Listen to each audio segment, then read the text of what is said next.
Great moments are born from great opportunity. Your Rich Rebels take the gridiron, ready to represent their community, their family, and their school once again.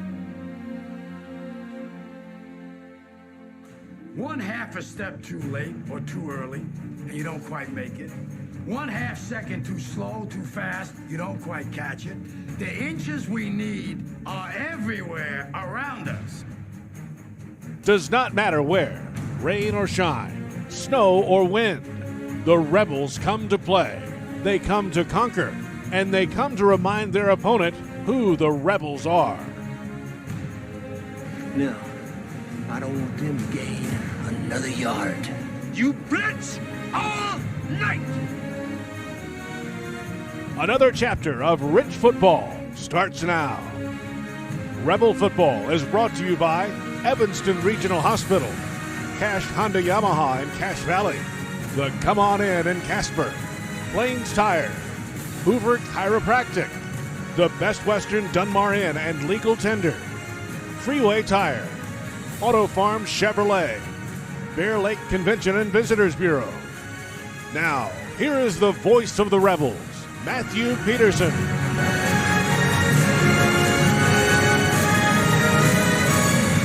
Good afternoon, Rebel fans, and welcome to Layton, Utah for today's matchup between your Rich Rebels and the Layton Christian Academy Eagles.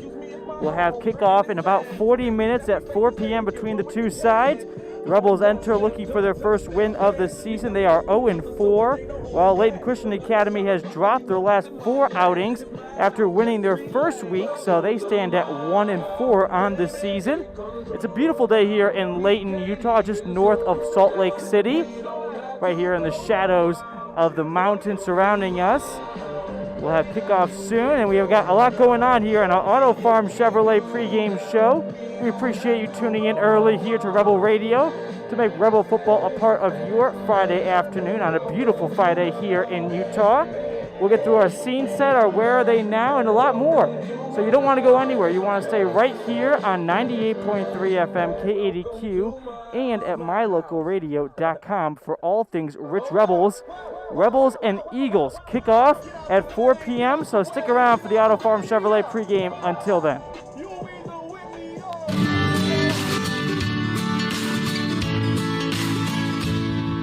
America keeps moving, and Auto Farm Chevrolet is here to help you keep rolling. Whether you need a brand new vehicle or service on one you already own, Auto Farm Chevrolet is here to lend a helping hand. Our certified mechanics are knowledgeable, and our sales team takes the time to get to know you and what your needs are. Stop in today, Auto Farm Chevrolet, 624 Front Street, Evanston. Evanston's community-driven dealer.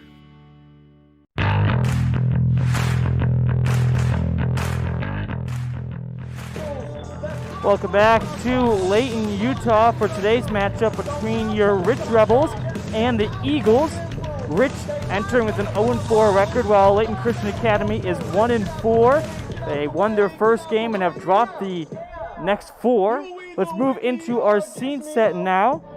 Scene set is brought to you by J-Bar Excavation, the team, the tools, and the experience for your excavation project. You want to give them a call at 435-793-5855. So Rebels 0-4, Layton Christian Academy Eagles 1-4.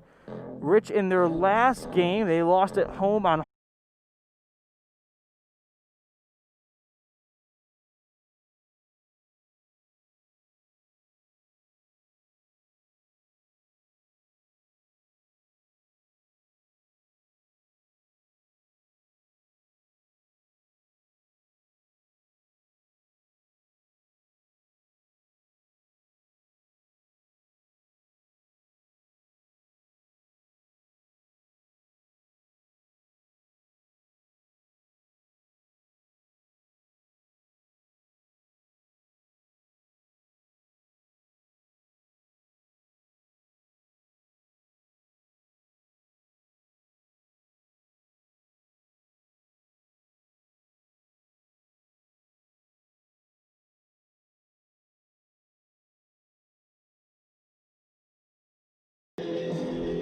Welcome back here to Layton, Utah for today's matchup between the Rebels and the Eagles. I apologize for those technical difficulties. We were having some power issues here, and a breaker was flipped, and we lost power momentarily, but we're all back, and we're ready to continue on here on the Auto Farm Chevrolet pregame show.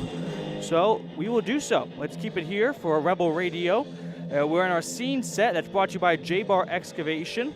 So, like I mentioned, Layton Christian Academy on a 4-game losing streak. They fell to North Summit 45-6 2 weeks ago, so that's going to be the common thread here between these two sides. The Rebels have yet to play North Summit, but when they do, they'll have a way to measure up against them after seeing what Layton Christian Academy was able to do. As for the record within the division, both teams are 0-1 and 2A North. And the history between the two sides, we'll talk about that later in our Lake Town Ledger, but it's been all Eagles recently. They've won the last 3 matchups dating back over the past 3 seasons. So the Rebels look to snap that streak and get back in the winner's circle against the Eagles. All right, that's our scene set. As always, it's brought to you by J-Bar Excavation. We'll continue on here in our Auto Farm Chevrolet pregame show. Auto Farm Chevrolet, serving Rich County residents for generations.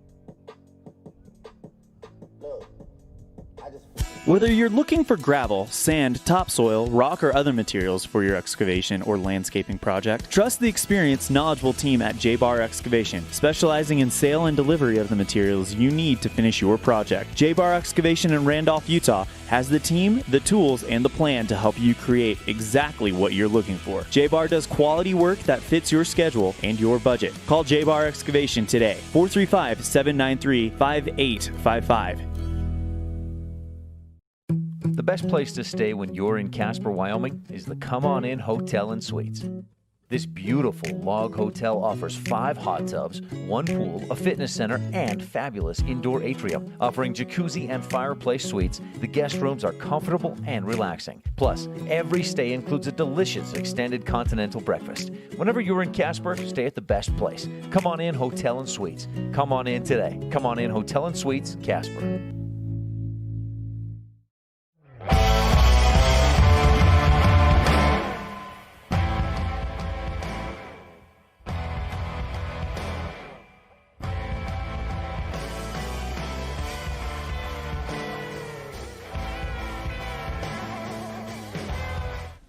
Welcome back into the Auto Farm Chevrolet pregame show. We're getting closer to kickoff today between the Rebels and the Eagles. It's slated for a 4 p.m. start, so don't go too far.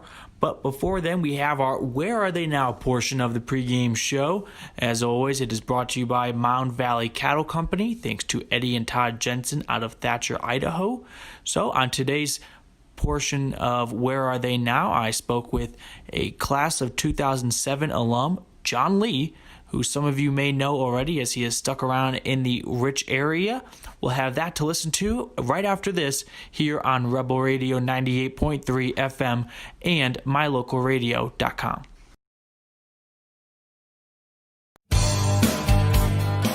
Success doesn't come by accident. Success requires hard work, perseverance, learning, sacrifice, and believing in yourself. Eddie and Todd Jensen established the Mound Valley Cattle Company in Thatcher, Idaho on these very principles. The students, staff, athletes, and coaches at Rich High School value these same fundamentals in education and activities, in athletics, and in life.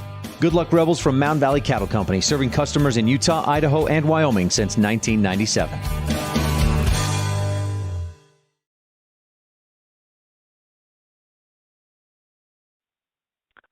Welcome into the Where Are They Now portion of our pregame show. As always, it is brought to you by Mound Valley Cattle Company, thanks to Eddie and Todd Jensen out of Thatcher, Idaho.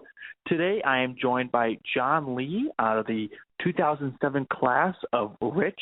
John, how are you doing today? I'm doing great. I'm happy to be here and talk to you. Yeah, I'm happy to have you along. So, John, first question I want to ask is, where are you now? I am in Randolph, so not too far. When I went to school, I was in Woodruff native, and I married into a family that lives in Randolph, so that's where I'm at. John, you really stayed close nearby. What's it been like having Rich Athletics in your backyard for all these years still? It never feels like it goes away. Every time I go to that school, It feels like home. It's a big part of my life. I'm 32, so you got to think, 13 years of my life were spent in that area, and it's nice to, now that I'm sending kids into school there, it's awesome that they're experiencing some of the same stuff. So. John, how about you tell us a little bit about what you do now? So I am starting a wireless internet service provider here in Rich County called Bar Communications over in Garden City and in Lake Town, and then it's going to be in Randolph and Woodruff hopefully beginning of next year. Before that, I've done a few other businesses. Some have been pretty successful, some haven't. But I got my associate's degree while at high school, like a lot of those kids, and then I finished at Harvard's Extension School, and just been sort of figuring out how to make it work up here in rural Utah. That sounds amazing. I know everyone loves fast internet, so you could be everyone's best friend really quickly. Yeah, yep. That's something I love to do, technology. John, let's discuss a little bit about when you were at Rich and what you did while you were a Rebel. When I was a senior, we went to the 4-day school week. It was or maybe a junior, and that changed everything. But I mostly remember going from class to class, hanging out in the hallways, and I don't want to tell other kids this, but it's really important to what you're learning. But what I remember most about Rich is how it taught me to treat people, with respect and treat them how you want to be treated. And like I said, schooling's important. That's awesome, getting good grades, trying your best, but how you treat people. And that's one thing that athletics really helped me with, that we had good coaches. I can definitely testify to that as someone who's new to Rich and the surrounding area. Everyone's been so welcoming and friendly to me, so I'm very appreciative of that being instilled in the Rich community. John, let's discuss a little bit. I want to explore further. You talked about the 4-day schedule being adopted while you were there. So beforehand, what was it like having 5-day school weeks with long traveling for athletics on Friday? It was hard to catch up because, if you go to Monticello or Whitehorse or somewhere like that, it's a day trip, and you still have to do that schooling that existed on those Fridays. And we really found out that when we switched to that 4-day, it wasn't for athletics. It was for a bunch of other reasons, but it helped because we would travel on Fridays out of school anyway, and all our schooling was done. We wouldn't have to come back to more homework, and people were just more rested. And honestly, I think it's something that if every school district could do, they should. There's more factors than just that, but I loved it. Yeah, I'm very envious of it. I wish that was around during my school because a 4-day school week sounds amazing. Yeah, it was awesome. And it's cool when I have, we have kids now, so it's nice to have them on the weekends and be able to do something. 3 days is long enough that we can go do something. Right, of course. I'm joined by John Lee, class of 2007 at Rich. John, final question, and then I'll let you get back to your busy day. How about you tell me a little bit about your family? I know you've got some kids coming up the ranks in Rich. Yep. So we have 5 kids, and my wife wants a zillion, so who knows how many we'll have. And we've always known that we wanted them to go to Rich School District. Right now, our oldest is 8, so she's in 3rd grade with Mrs. Hatch, and our second oldest is 6, and she's with Mrs. Corney in 1st grade. And Mrs. Corney actually taught me and Amanda in 1st grade as well. Amanda and I, my wife, were in the same grade since kindergarten all the way up. And so we have, our 2 oldest girls are being taught by one of the same teachers who taught us. And it's just awesome. And that's why we want to be super involved in the community and do things, it's something we've always known we wanted to do. John, that's great. I'm very happy for you. Sounds like you've got a lovely family, and best of luck to your up-and-coming business. Thank you, sir. That is John Lee, class of 2007 at Rich, for our Mound Valley Cattle Company presentation of Where Are They Now? Thanks to Eddie and Todd Jensen out of Thatcher, Idaho. John, thank you again. We take your fun very seriously. That's why we put so much emphasis on training and experience with our mechanics at Cash Honda Yamaha. Whether you're getting it ready for an upcoming season, putting it away for the winter, having routine maintenance, or have a mechanical problem, we want to make sure that when you're ready to have fun with it, it's ready for you. Don't trust your fun to just anyone. Make sure you bring all your service work to Cash Honda Yamaha in Cache Valley.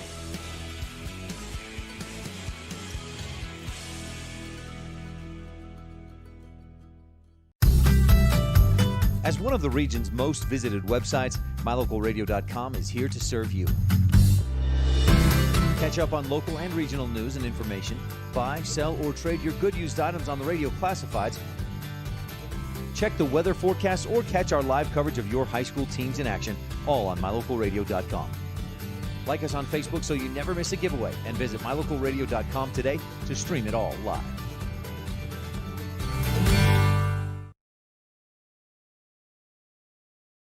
Welcome back to the Auto Farm Chevrolet pregame show. Your Rich Rebels are at Layton Christian Academy today, taking on the Eagles, 4 p.m. kickoff. But before then, we have our Bear Lake Memorial Hospital Coaches Show. No one sees the game like the coaches do. First, we're going to hear from the Eagles head coach, Scott Feldman, about his crew.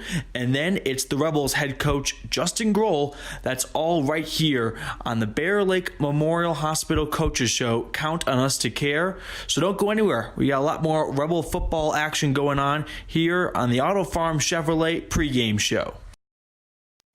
Some decisions in life have a critical and lasting impact. For example, choices concerning your health care. You want a hospital that consistently offers high-quality care and service. For Bear Lake area residents and visitors, Bear Lake Memorial Hospital has been providing optimum health care to our community for more than 70 years. And Bear Lake Memorial has been recognized again this year as a top 20 hospital in best practices for quality. Bear Lake Memorial Hospital in Montpelier, Idaho. Count on us to care. At Ellingford Brothers, we're known for an excellent steel shop and quality cement. We also provide other products all year round. Sand and different sizes of gravel for road base and landscaping in the summer and fall. Traction in the winter and mud control in the spring. Bark for landscaping in the summer and winterization in the fall. And topsoil. Spring, summer, and fall, prices are always honest. Pickup or delivery. Ellingford Brothers, your year-round source for so many things. Stop in today at 221 County Road in Evanston.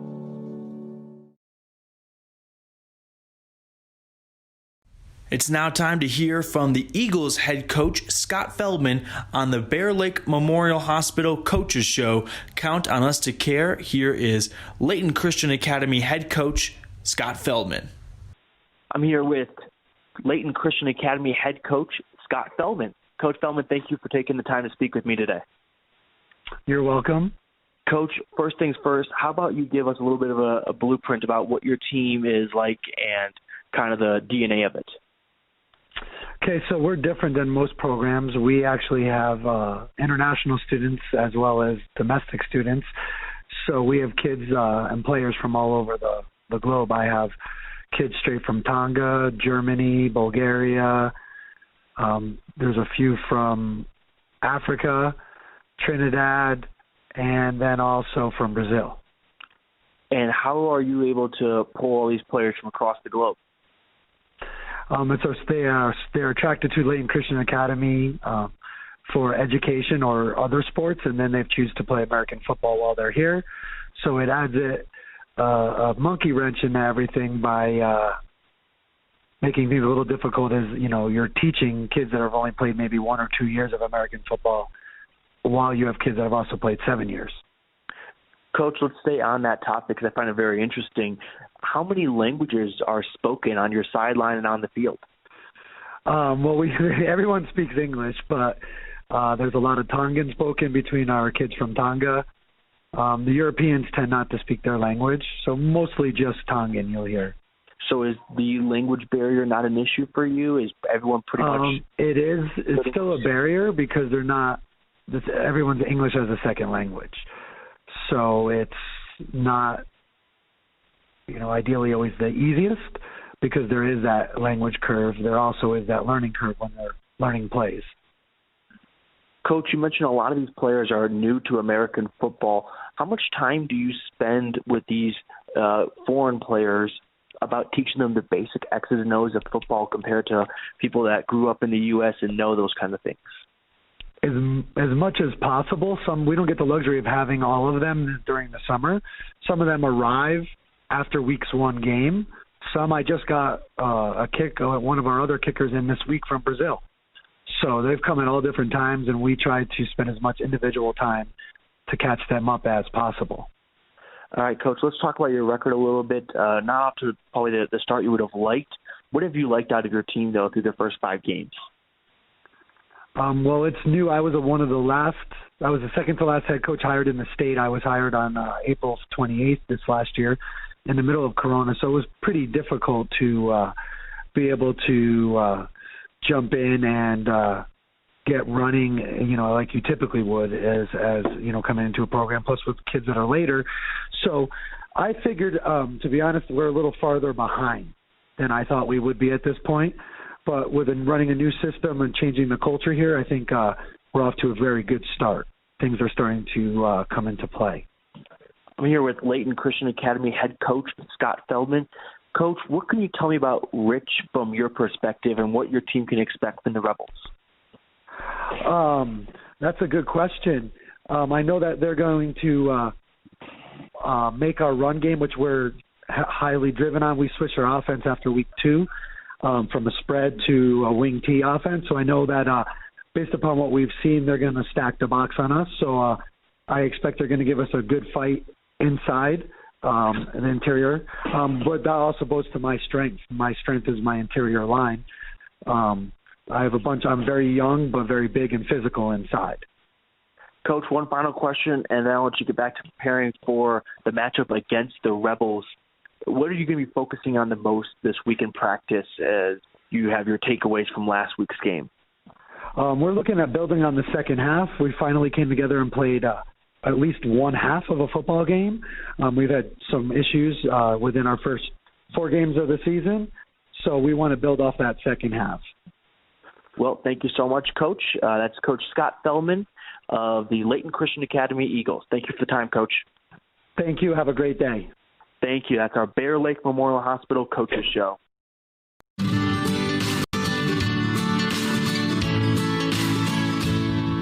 America keeps moving, and Auto Farm Chevrolet is here to help you keep rolling. Whether you need a brand new vehicle or service on one you already own, Auto Farm Chevrolet is here to lend a helping hand. Our certified mechanics are knowledgeable, and our sales team takes the time to get to know you and what your needs are. Stop in today, Auto Farm Chevrolet, 624 Front Street, Evanston. Evanston's community-driven dealer. Nothing makes your kid feel like a superstar more than seeing his or her very own Fathead in the stands. Fathead car decals and yard signs are inexpensive and easy to get at Rocky Mountain Sign in Evanston. Whether it's for the big game or to cheer on the high school band, our children make us proud in so many ways. Show your pride today. Go Rebels! West Star Printing and Rocky Mountain Sign, 243 7th Street, Evanston.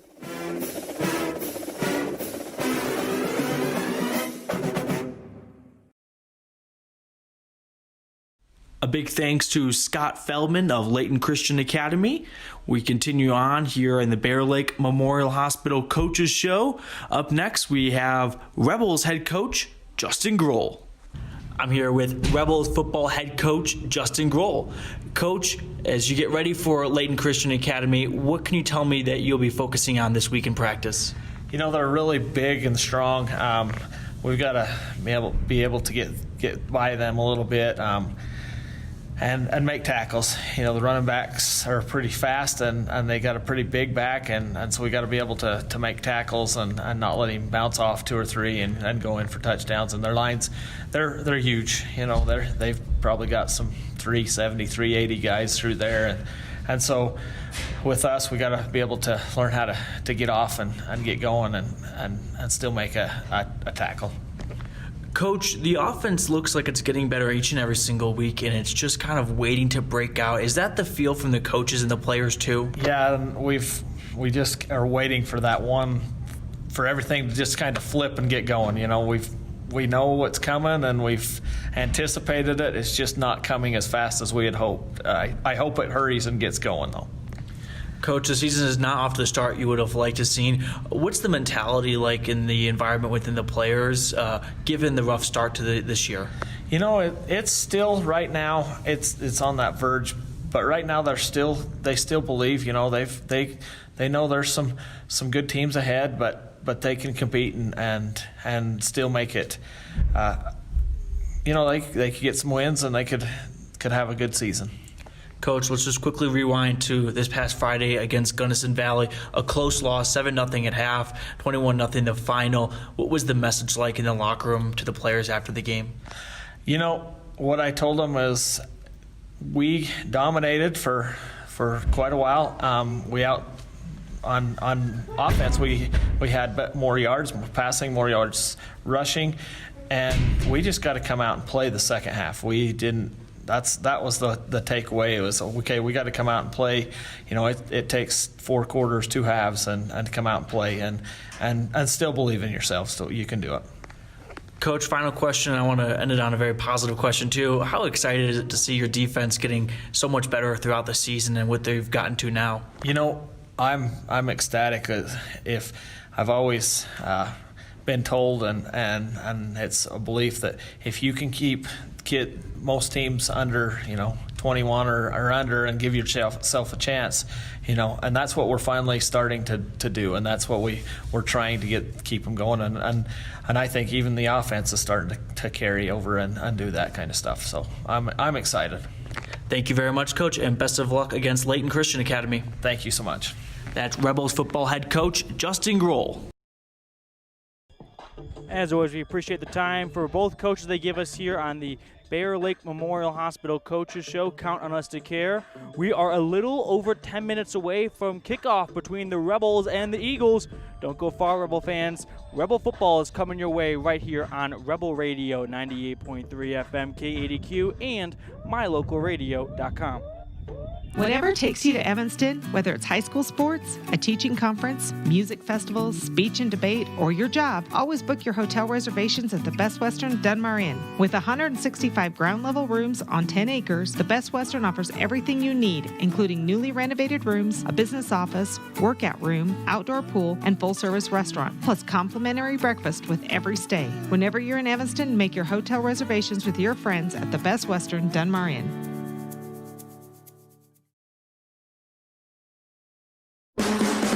When you think about Bear Lake, think family, fun, fishing, beaches, boats, green, and great food.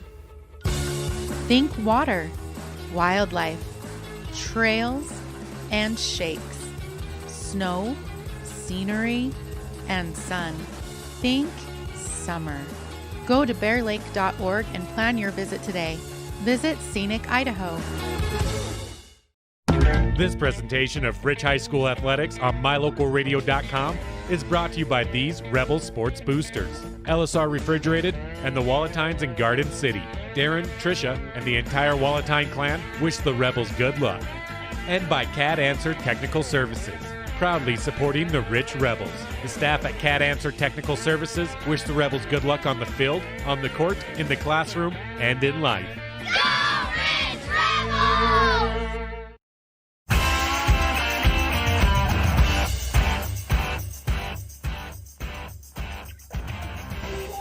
Welcome back into the Auto Farm Chevrolet pregame show. Let's continue on here as we get closer to kickoff between your Rebels and the Layton Christian Academy Eagles, under 8 minutes away. So that is going to bring us into our Laketown Ledger. Town of Laketown says, "Go Rebels." We appreciate the best wishes from the mayor and the town council. So let's talk about the history between these two sides. It is the 15th matchup, between, or 14th, check that, between the Rebels and the Eagles. The Rebels lead the overall series 9-4. However, this is a rivalry that has gone in favor of the Eagles in the last couple of years. Layton Christian Academy has won 3 straight over Rich. You go back to the beginnings of these two sides meeting up, though, it was all Rich. They would go on to win the first 6 matchups between 2005 and 2010, but since then, it's been going in the favor of Layton Christian Academy, who, like I said, have won the last 3 over Rich, and including a 26-12 victory last year at Rich. And that 26-12 was a close matchup, and that was one of the closest matchups the Rebels had all year long. So this is an opponent that Rich has not had issues with hanging with. It's just about getting over the hump of not finishing drives and putting points on the board. And talking about what the two sides did last year, Riley Carrillo threw for 2 touchdown passes against the Eagles a year ago. He's yet to throw for a touchdown this year. He does have 1 rushing touchdown, a 1-yard plunge back in week 1 against Kanab. So let's see if he can get back in that offensive magic through the air. All right, it is homecoming here, by the way, for the Eagles. So the Rebels trying to play spoiler for Layton Christian Academy. We'll take another quick break, but you're listening to Rebel Radio here on 98.3 FM KADQ and my local radio. We're just over 6 minutes away from kickoff between the Rebels and the Eagles. Super kids deserve super care. Experience the difference with board-certified pediatricians Alan Brown, MD, and Bird Gilmartin, MD, at Uinta Medical Group. Whether it's tracking your child's overall health at Well Child Checks or helping your little ones feel better when they're sick, Dr. Brown and Dr. Gilmartin are here to help your child grow, learn, and thrive. Schedule an appointment with Dr. Brown or Dr. Gilmartin by calling 307-789-WELL 9355 or visit evanstonanytime.com. This presentation of Rich High School Athletics is also brought to you in part by Freeway Tire.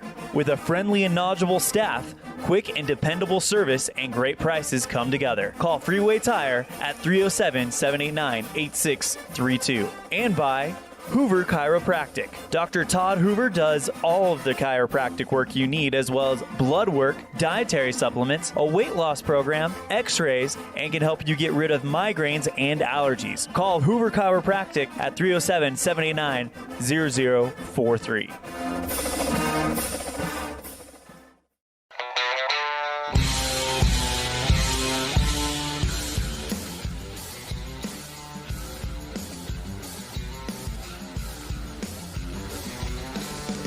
Welcome back into our Auto Farm Chevrolet pregame show. We got a little bit more to go here before we get kickoff between the Rebels and the Eagles. So let's get into our Town & Country Realty green scene.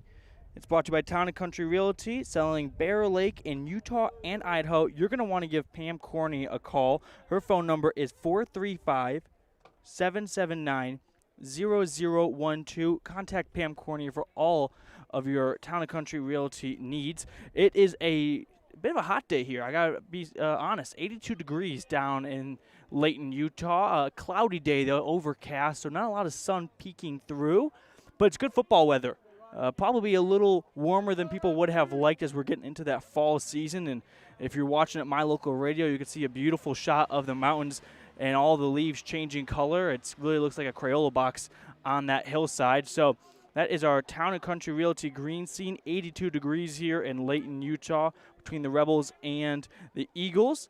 We'll continue on here into our Epic Recreation keys of the game now as we're getting closer to kickoff. The scoreboard reads 3.5 minutes until these two sides take the gridiron. So let's get into our Epic Recreation keys of the game.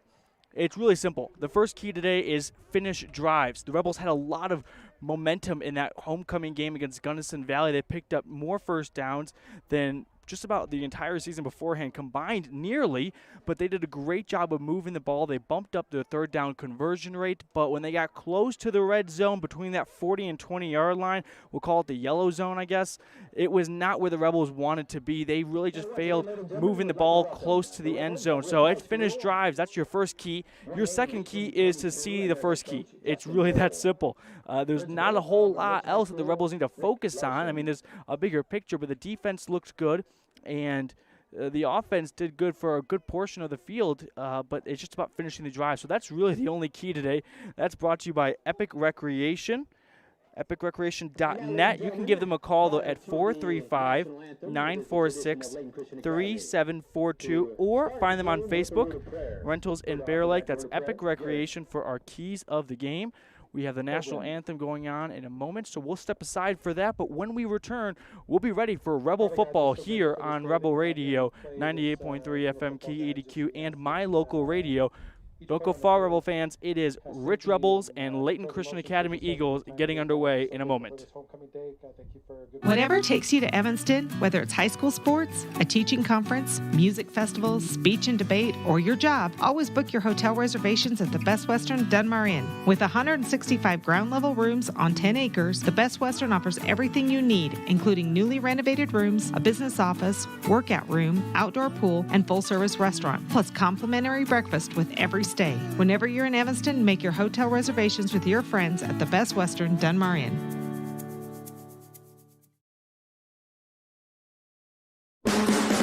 When you think about Bear Lake, think family, fun, fishing, beaches, boats, green, and great food. Think water, wildlife, trails, and shakes, snow, scenery, and sun. Think summer. Go to bearlake.org and plan your visit today. Visit Scenic Idaho. This presentation of Rich High School Athletics on mylocalradio.com is brought to you by these Rebel Sports Boosters, LSR Refrigerated, and the Walletines in Garden City. Darren, Tricia, and the entire Walletine clan wish the Rebels good luck. And by Cat Answer Technical Services, proudly supporting the Rich Rebels. The staff at Cat Answer Technical Services wish the Rebels good luck on the field, on the court, in the classroom, and in life. Go Rich Rebels!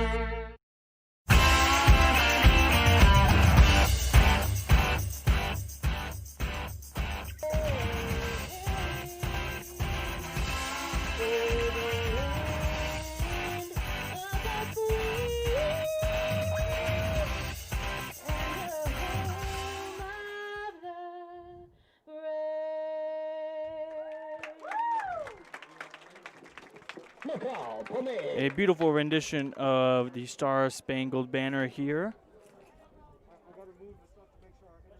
And we are just about getting ready here for kickoff between the Rebels and the Eagles.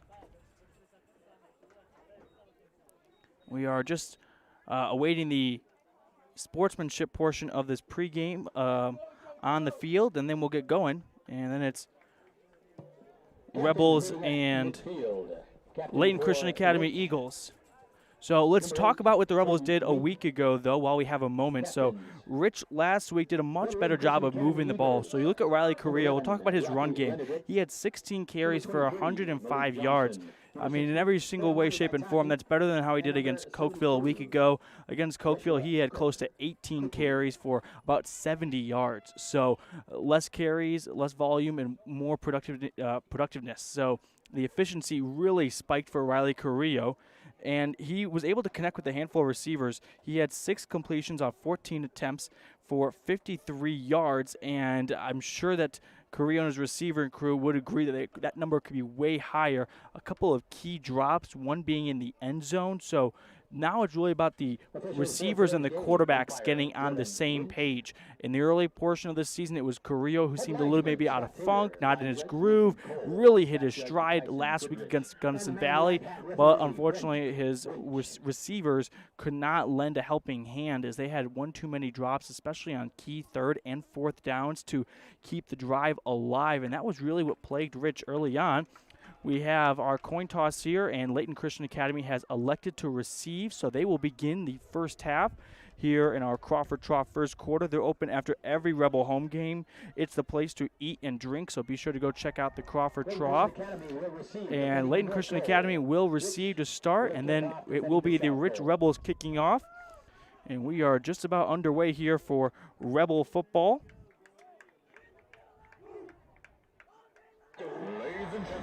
And right now, it's the Rebels looking to snap a massive losing streak.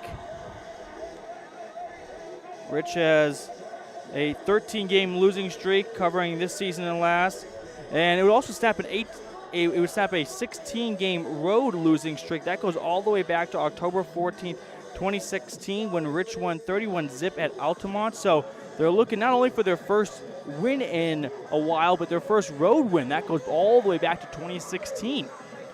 We are just about ready for kickoff here between the Rebels and the Eagles, it will be Rich kicking off, and doing the kicking is going to be Hunter Pace.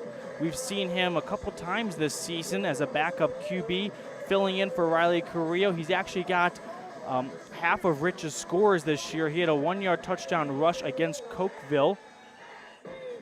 But he does the kicking operation here, and he'll get us going to start us off in Layton, Utah. Rebels 0-4 on the season. The Eagles 1-4. Both sides have lost their last 4 games, though. Referees give us the A-OK, and now it's up to Hunter Pace to get us going as the Rebels are in Layton taking on the Eagles.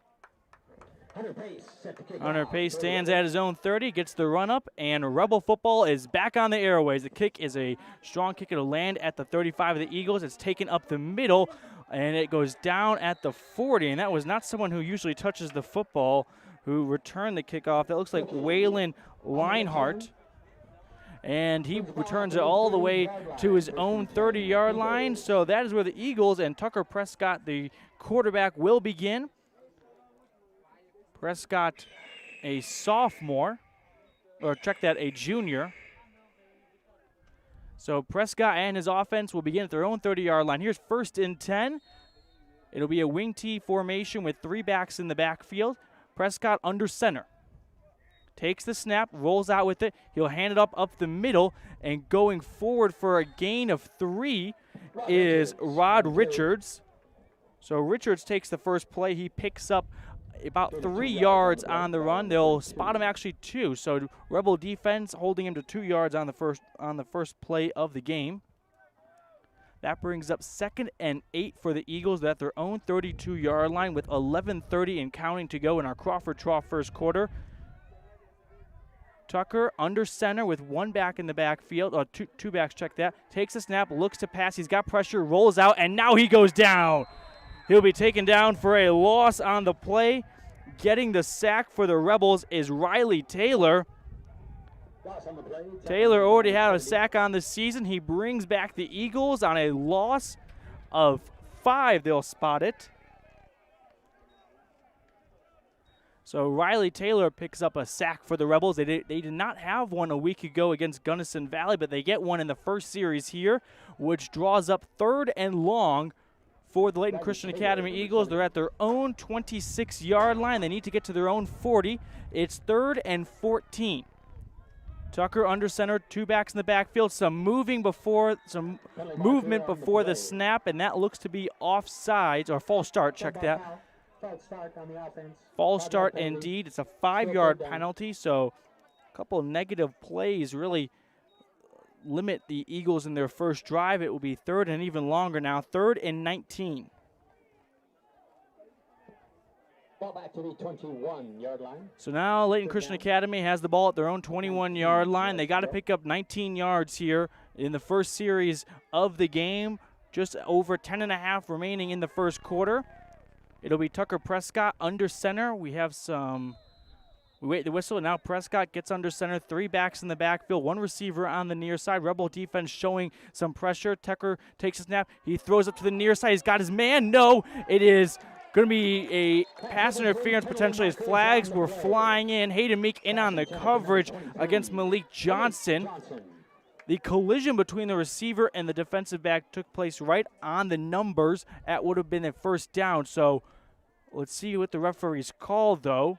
Pass interference on the It's going to be pass interference on Hayden Meek, and that will be a still 3rd down. So it's not an automatic first down. They'll spot him right before the line to gain, which will bring up about 3rd and 1. So Hayden Meek with the costly PI. They're actually giving him a Rebel spotting. It brings about 3rd and 4 off the pass interference. Here's Prescott under center. 3 backs in the backfield. Here's 3rd and 4 for him. Takes the snap, hands it up off the middle. Going around the tackle is Manu Vataki. And Vataki will get a comprehensive family dental first down. At their own 41-yard line, he picks up 6 on the run. Number 25 on the tackle. So the Eagles cash in on 3rd and long, able to use a pass interference and a 6-yard run from Manu Vaitaki to pick up a first, and now they have a fresh set of downs at their own 41-yard line. Scoreless here with under 10 to go in the Crawford Trough first quarter. Prescott will line up under center with 3 backs in the backfield, 1 receiver on the near side. Takes the snap, he'll pitch it out, and that goes to Rocky Lenedrick, and Lenedrick is going to be met by 2 or 3 Rebels. Leading the way, it looks like it was Jaden Grohl for a loss of 3 on the play. Loss of 3 for Rocky Lenedrick. That brings up 2nd and 13 for Layton Christian Academy at their own 38-yard line. Prescott and the offense break the huddle. Tucker Prescott lines up under center with 3 backs in the backfield, 1 receiver on the near side. He takes the snap. He will hand it off to Richards, who is going to be met behind the line of scrimmage for another loss. So the Rebel defense getting in a groove early on after a pass interference call. Back-to-back negative plays for the Eagles brings up 3rd and 15. So once again, Rich forces Layton Christian Academy into a 3rd and long situation. This Rebel defense has really gotten itself into a groove as of recently. Here is 3rd and 15 for the Eagles at their own 35-yard line. Prescott will line up under center with 3 backs in the backfield, 1 receiver on the near side. He takes the snap. He'll look to throw. He's got pressure. He gets it out to Richards, and Richards is pushed out of bounds so he can stay in for a moment, but only gains 5 on the play. Prescott was about to be hammered, and he got it out to his man Richards for a gain of 5. So Prescott and Richards connect for 5, which brings up 4th and 10 at their own 41-yard line. The Eagles are in punt formation, and Meek and Greer are deep for the Rebels. They stand at their own 30-yard line. Here's the snap. The punt is up. It's going to be a solid punt. Meek fair catches, makes the signal. He's got contact, though, at his own 30-yard line. No flag came in. A little bit of a bump when Meek made the catch. But now the Rebels will go on the offense after making a stop. They have 1st and 10 at their own 30-yard line. Scoreless still in the Crawford Trough first quarter. A little over 8 to go.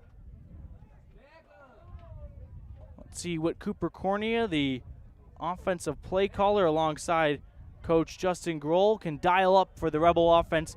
1st and 10 at their own 30. Carrillo in the I formation, 2 backs in the backfield, 2 receivers on the far side, 1 on the near side. Carrillo takes the snap. He will look to option it, then run up the middle for himself. He goes between the guards for a gain of 3. Carrillo on the first play adds 3 to his rushing total this season. That brings up 2nd and 7 for the Rebels, or check that, 2nd and 6 at the Rich 34-yard line. Carrillo in the I formation under center at his own 34-yard line, 2nd and 6. Takes the snap, hands it up the middle. It's Hayden Meek with the ball, and Meek is going to be stopped near the line of scrimmage.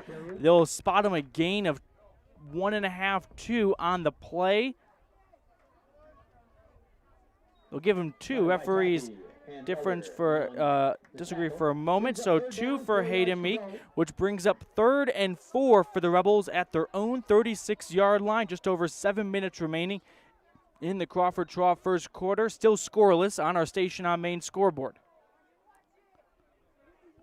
Carrillo will line up in the pistol formation, 1 back behind him, 3 receivers on the near side. He takes the snap, a flag is thrown, and a whistle is blown. Penalty marker before the play. And it's going to be on the defense, as the referees are signaling right now. It'll be encroachment on the defense. So 5 yards is enough for a Rebel first down, a comprehensive family dental first down, and Rich with 1st and 10 now at their own 41-yard line, thanks to an encroachment call by Layton Christian. First and 10 for Rich at their own 41.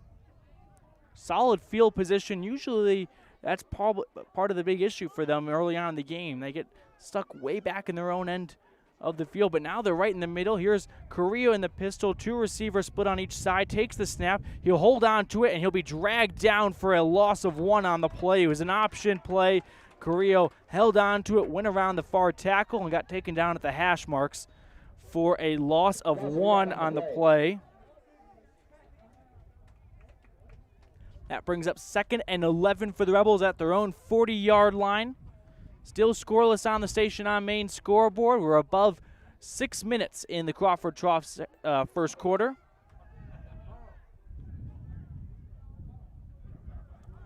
Here's 2nd and 11 for Carrillo in the offense. Riley Carrillo in the pistol, takes the snap. Now he'll throw a wide receiver screen to Greer, who catches the hash. No, it goes through his hands and hits the floor.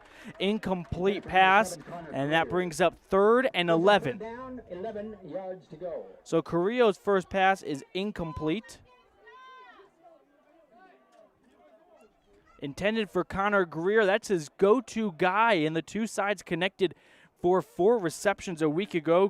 Greer had 43 yards, but Connor Greer had 1 or 2 drops that I'm sure he wished he could have back. Here's 3rd and 11 now for the Rebels at their own 40-yard line. Carrillo in the pistol, 2 receivers on each side, and some motion on the Rebel side will be false start.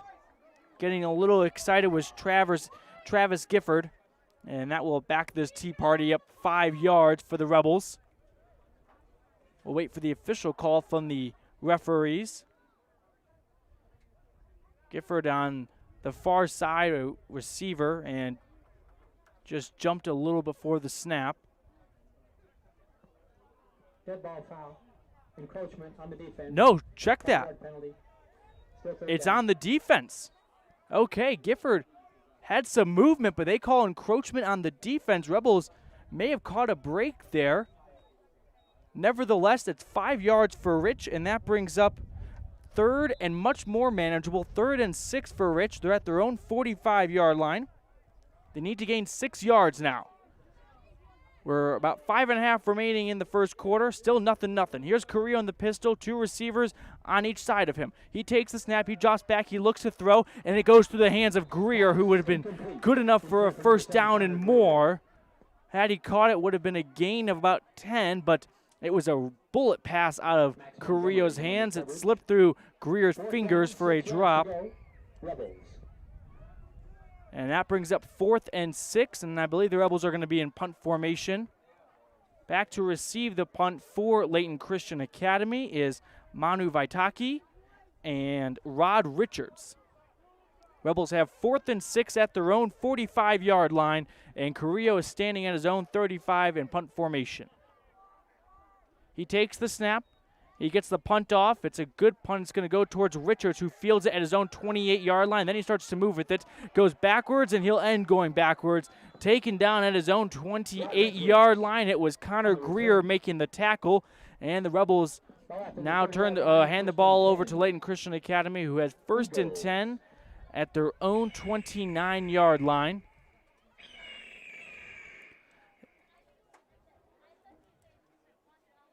Still 0-0 on our Station on Main scoreboard. 5:25 remaining in the Crawford Trough first quarter. It's been a quick pace here early on. Both sides punting on their first possession. Both sides picking up a first down as well. But now Layton Christian Academy has it at their own 29-yard line. They have 1st and 10. Prescott under center, 3 backs in the backfield. He puts a man in motion. He'll hand it up off the middle. A lot of misdirection, but the Rebels don't care. They stuff the play at the line of scrimmage like a turkey. And that brings up 2nd and 11 on the stop. Richards went back for a yard. Loss of a yard on the play. And this Rebel front 7 have really commanded the line of scrimmage so far. You look at the last couple of rushes for Layton Christian Academy, and they're all in the negative. It's 2nd and 11 now at the 28-yard line for the Eagles. Just over 4.5 remaining in the Crawford Trough first quarter. We're still scoreless on our Station on Main scoreboard. Here's Prescott with 2nd and 11 with 3 backs in the backfield. He's under center. He takes the snap. He hands it to Richards, who this time has a gap, and now he crosses the first down for more. One man to beat. It's Meek to stop. Richards across the 30, 25, 10, 5, touchdown.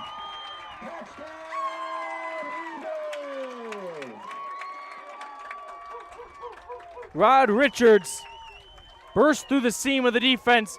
He goes forward for 70 yards and a Eagles touchdown. Richards, who was stuffed for a 1-yard loss the play before, able to get around the end of the defense, beats Hayden Meek, the last defender, and a 70-yard touchdown run. By far the longest play for either side in a Rich Rebel football game this year. The kick was up, but a flag came down, and I think Rebels may have jumped the gun. Football foul, encroachment on the defense. Half the distance to the goal. It's an encroachment call on the Rebels. We'll update our station on main scoreboard, but they will move the ball about half an inch closer. It's hard to get much closer when you got a PAT attempt. The kick was up and good. However, whistle blew before the kick, so that negates it. As of now, it's 6-0 Layton Christian Academy, with the PAT pending after a 70-yard touchdown run from Rod Richards. Kasembo to kick the extra point. The hold's good. The kick is up, and that splits the uprights into the pine trees behind it for a 1-point PAT, and Layton Christian Academy strikes first. They lead 7-0 on the station on main scoreboard. We'll step aside. The Rebels look to respond. They're down 7-zip early here in our Crawford Trough first quarter.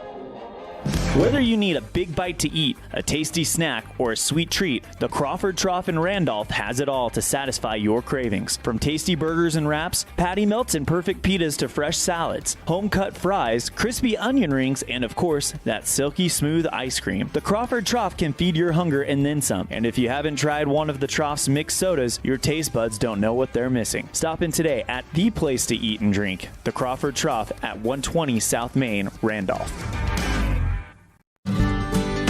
Randolph, Utah is a town of extremes. At an elevation of almost 6,300 feet and with temperatures over 90 in the summer and often 40 below in the winter, the folks who call Randolph home have to be a hardy crew. Maybe that's one reason the simple things in life mean so much to Rich County. Residents value hard work, education, respect, a love for God, family, and country, and being a good neighbor. Mayor Lynn Weston and the town board proudly support the Rich Rebels and hope you'll be able to visit soon and come back often.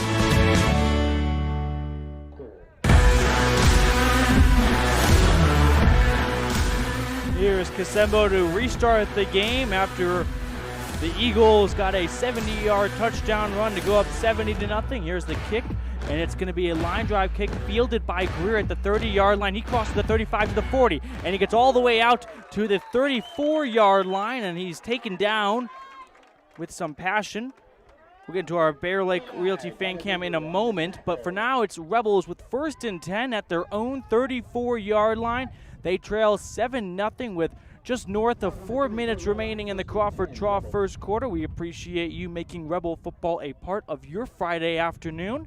Here in Layton, Utah, I'm Matthew Peterson, and I'll turn things over to Riley Carrillo in the offense, who have 1st and 10 at their own 34-yard line. Carrillo breaks the huddle. He'll be in the pistol formation with one back behind him, 2 receivers on each side of him.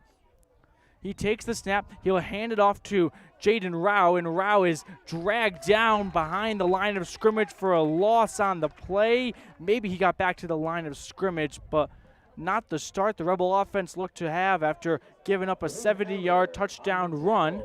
So no gain on the play for Jaden Rao. 2nd and 10 for the Rebels at their own 34-yard line. We're under 4 minutes to go in the Crawford Trough first quarter. 7-0 Layton Christian Academy on the station on main scoreboard. Here's 2nd and 10. Carrillo in the I formation. He'll line up under center with 2 backs in the backfield. Takes the snap. He'll rolls out with it. He'll hold on to it, and he'll go up the side for about no gain on the play. He's wrestled down at the line of scrimmage on a QB run. He went across the far hash, and No gain for Carrillo on 2nd and 10. That brings up 3rd and 10 for the Rebels, still at their own 34-yard line. Now we're just above 3 minutes remaining in the Crawford Trough first quarter. Still 7-0 Eagles. 10 yards to go. 3rd and 10 for this Rebel offense at their own 34. Carrillo in the pistol. He's got 3 receivers on the near side, 1 on the far side, 1 back in the backfield. He'll take the snap, rolls out to the near side, looks to pass. He's got pressure. Now he'll try to use his wheels to pick up the first down. Gets over to the 45. It's going to be close for a first down. I think he may have had enough, though. Carrillo using his speed and athleticism to extend enough to get the first down. Yep, they'll spot him at the 45, and that's enough for a comprehensive family dental Rebel first down.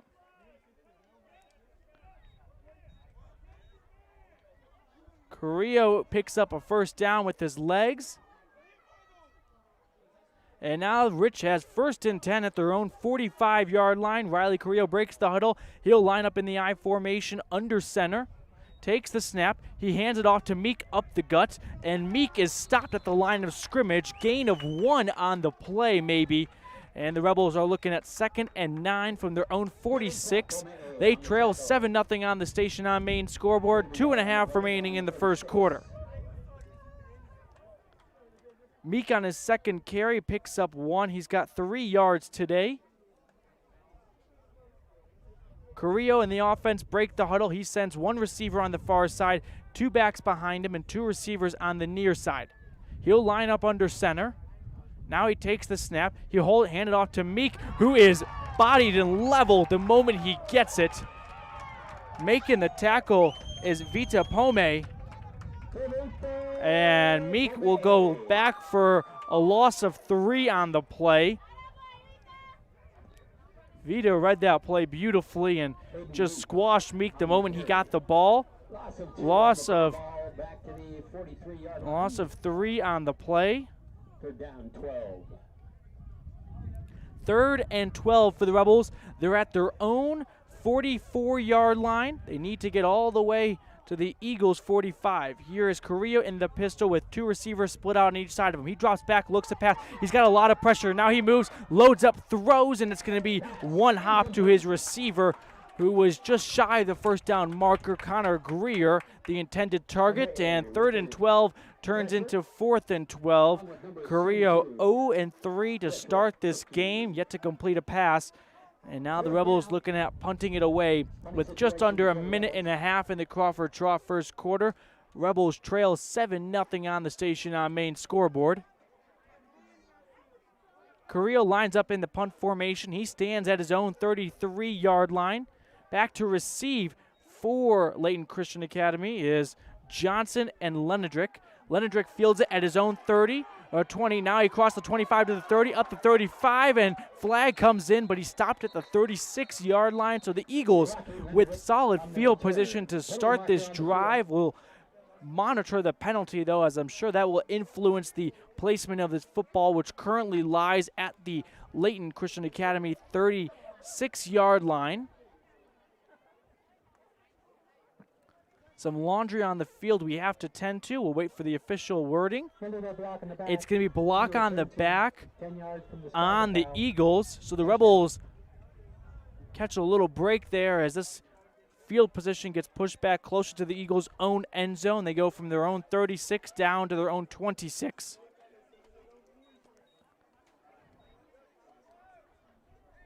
Here's now 1st and 10 for Tucker Prescott and his offense, who are coming off a 70-yard touchdown run thanks to Rod Richards. Prescott breaks the huddle. He'll put 3 backs in the backfield, 1 receiver on the far side. They have 1st and 10 at their own 25-yard line. With just over a minute remaining in the first quarter, they have a 7-0 advantage over the Rich Rebels. Prescott under center, 3 backs in the backfield. He puts a man in motion. He'll take the snap. He hands it up off the middle, and a ball comes loose. Loose ball. Rebels dive on it. It's Riker Conk recovering. Was he down? I don't think he was down. And it's Rebel football. They take it over at the Eagles' 37-yard line. Riker Conk recovers the loose ball. Ball on the 32-yard line, 1st and 10, Rich. 1st and 10, Rich at the Eagles' 32-yard line. It looked like Rod Richards was the one that put it on the floor. And the Rebels have excellent field position. 1st and 10, Rich at the Eagles' 32-yard line after a fumble recovery from Riker Conk.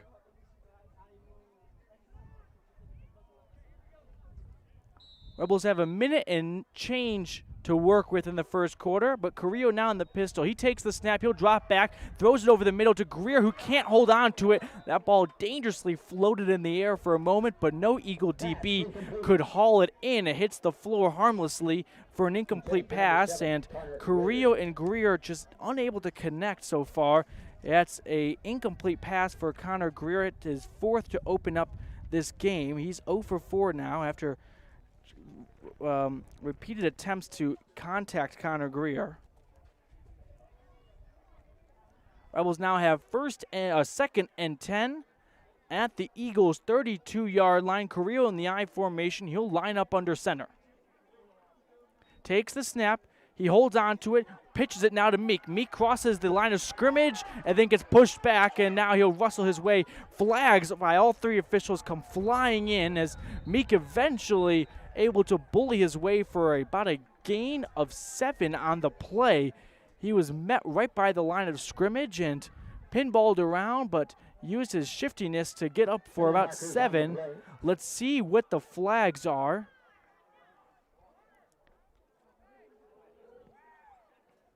It was 2nd and 10 for the Rebels at the Eagles' 32, and then Meek went up for 7, but now we have a flag in. Face mask on the defense. And it's a face mask call on the Layton Christian Academy Eagles.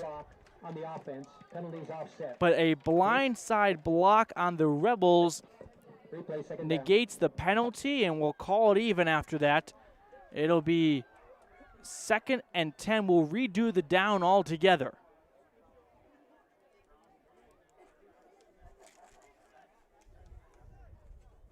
So Rebels failed to capitalize on a face mask after they get penalized for a block in the back. We'll redo 2nd and 10 from the Eagles' 32-yard line. This offensive drive, all possible because of a Riker Conk fumble recovery. Rich now looking at 2nd and 10. Carrillo breaks the huddle.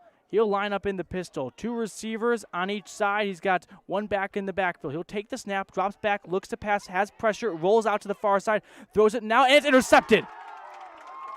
It's intercepted all the way at the 15-yard line.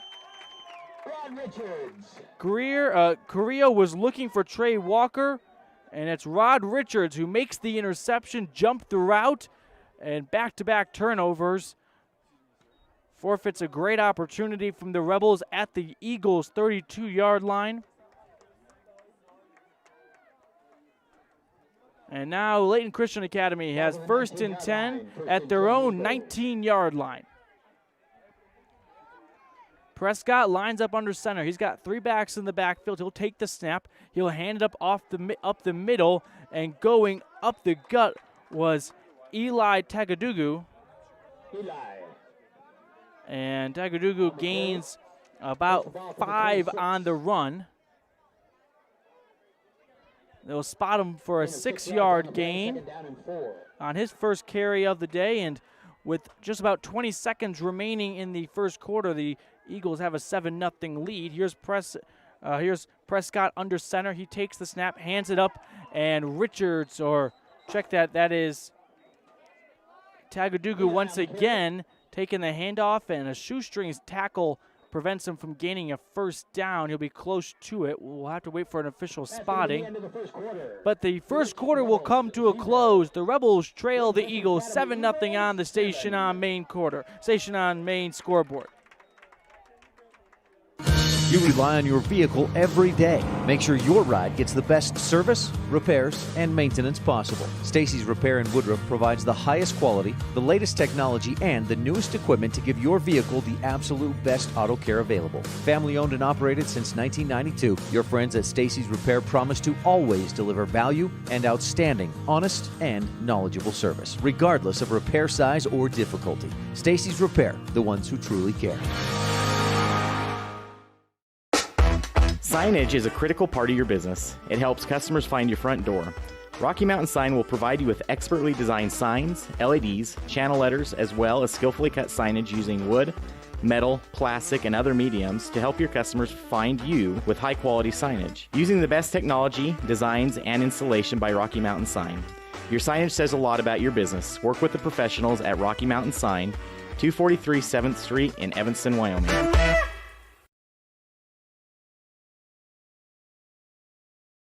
Welcome back here to Layton, Utah. The Rebels trail 7-0 after the first quarter against Layton Christian Academy Eagles.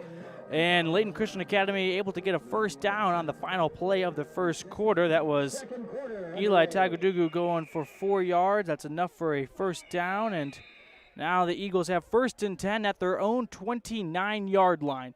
Prescott under center, puts a man in motion, hands up the middle, and this time Tagadugu has no luck in getting positive yards. He goes back for 2. Riley Taylor in on the stop. Loss of 2 on 1st and 10 for the Eagles. They now have 2nd and 12 at their own 26-yard line. On the play, ball back to the 27-yard line. Here's 2nd and 12 for the Eagles, who are up 7-0 on the Station on Main scoreboard in the second quarter. Prescott takes the snap, hands it up to Richards. Richards tries to follow his blocking, and the entire Rebel defense essentially in on the stop as they bring Richards down for a loss on the play. He'll back it up 2 more yards, so back-to-back losses for the Eagle offense will bring up 3rd and 15.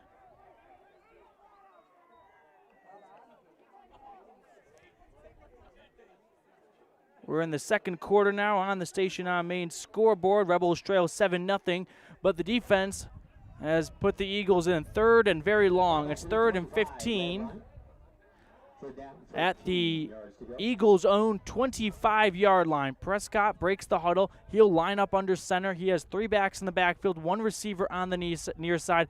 Rebel defense showing a lot of pressure. Prescott takes the snap, looks to pass, gets out before he's hit. It is tipped, and then it bounces between a couple receivers' hands, but hits the Rebel floor on the Rebel sideline for no gain on the play. It's an incomplete pass, and 3rd and 15 now turns into 4th and 15.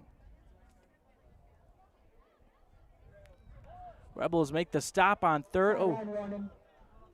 On the offense.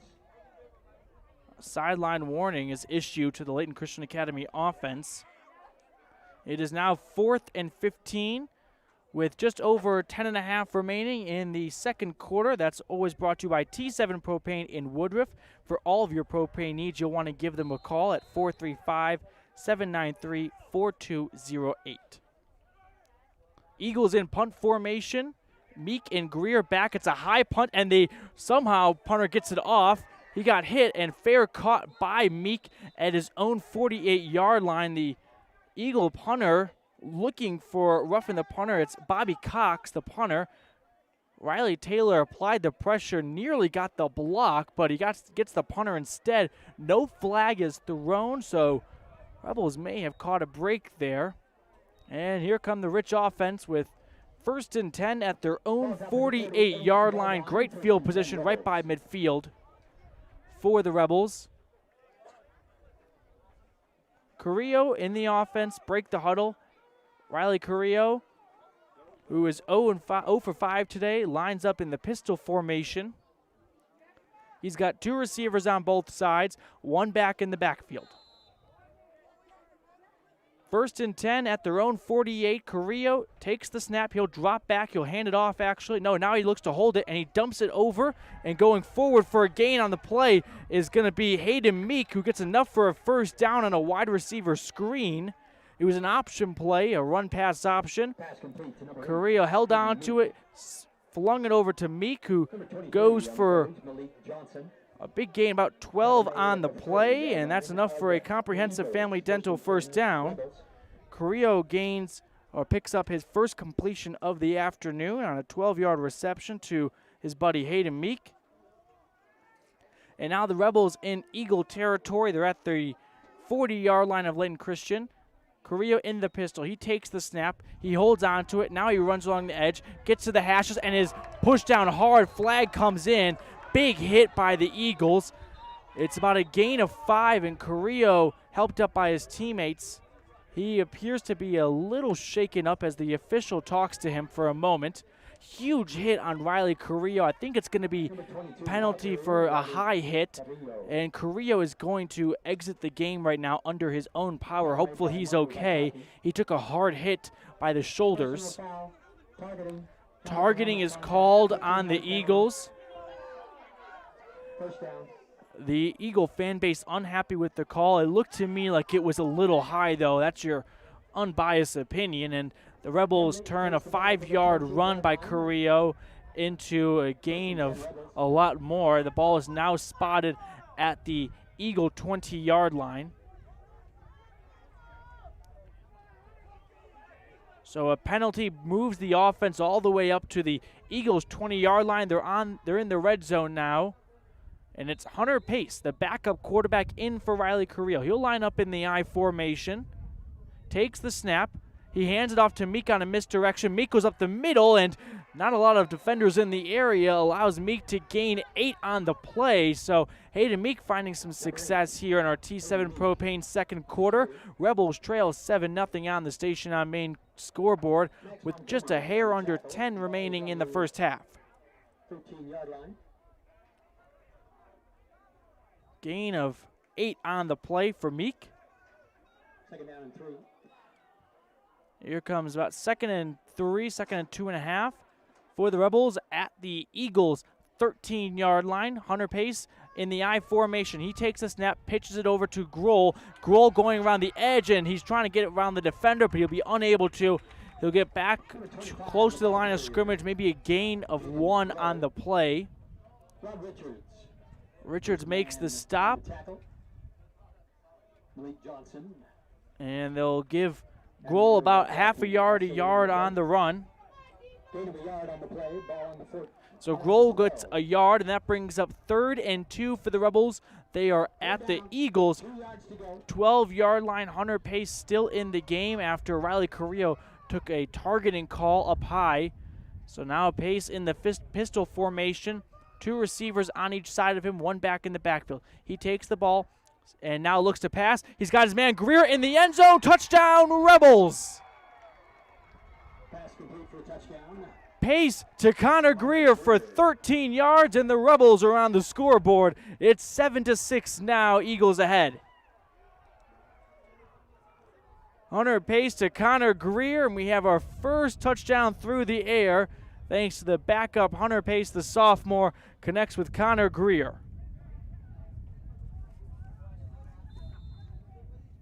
A 13-yard catch and throw between Pace and Greer give the Rebels 6, and a PAT from Hunter Pace, who just threw the touchdown, will tie us up if he makes it.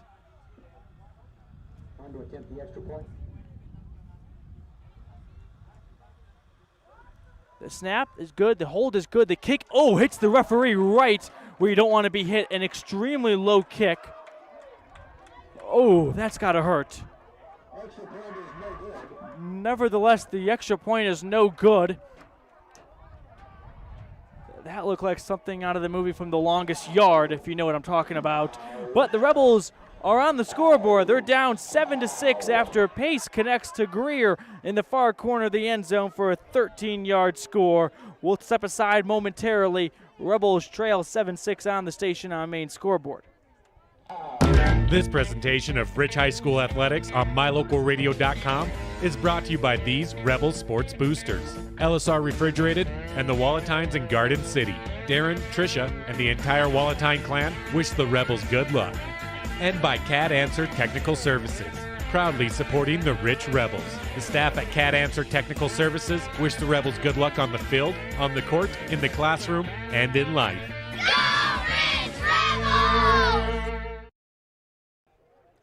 Welcome back here to Layton.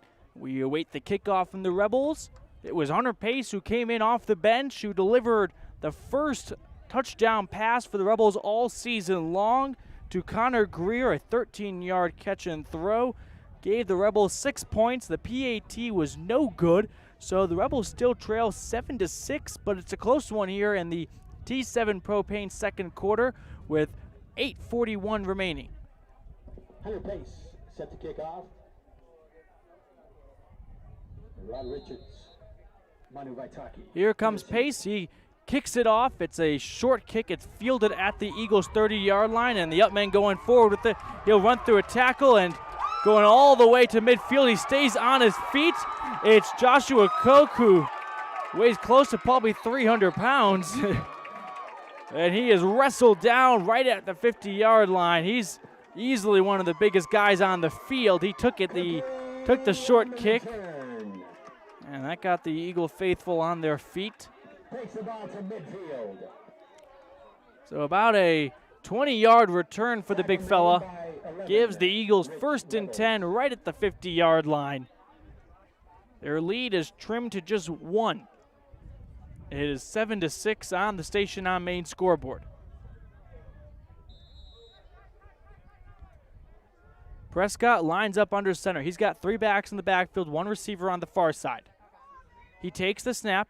He'll hand it up the middle, and it's Vaitaki who is going to muster his way up for about a gain of 3. Manu Vaitaki on his second carry draws 3 yards on the play. And that brings up 2nd and about 7.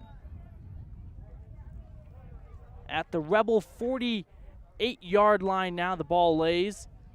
Eagles looking to respond after the Rebels went down the field and scored 6, but not 7. The PAT was no good. A line drive, low kick.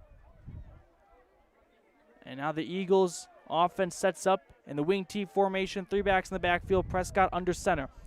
Prescott takes the snap. Ball is loose. It's on the floor on a miscommunication. The handoff. Rebels think they have it. Let's wait to see. Yep, it's going to be Rebel football right at midfield.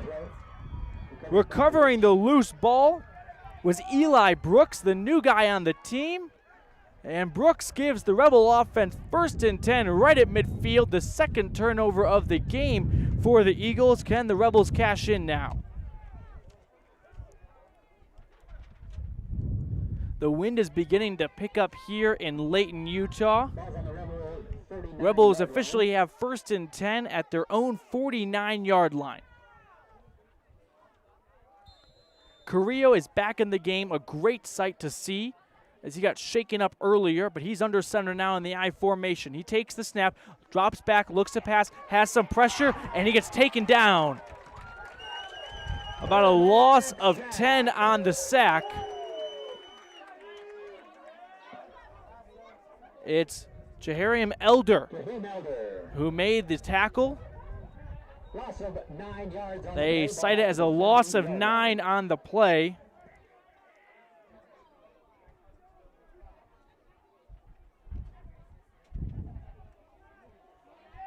But a great sight to see Riley Carrillo back in the game after taking a hit up to the head earlier. He's now in the pistol formation for 2nd and 19 at his own 40. He takes the snap. He hands it up to Rao, who will run between the guards and gains maybe 1.5 on the play, and that will draw up a very long 3rd down for the Rebels, who are at their own 43-yard line. They're playing with house money right now after a fumble from the Eagles and a recovery by Eli Brooks gave the Rebels ball at midfield.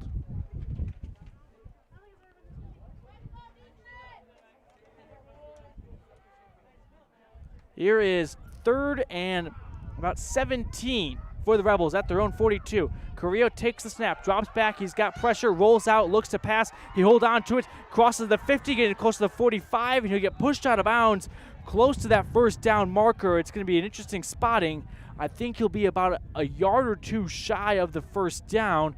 Carrillo with a big about 14-yard run. And a timeout is called by the Eagles. They want to talk things over. We'll have 4th and 2 when we return. Rebels trail 7-6 with just over 6 minutes remaining in the first half. Keep your masks on.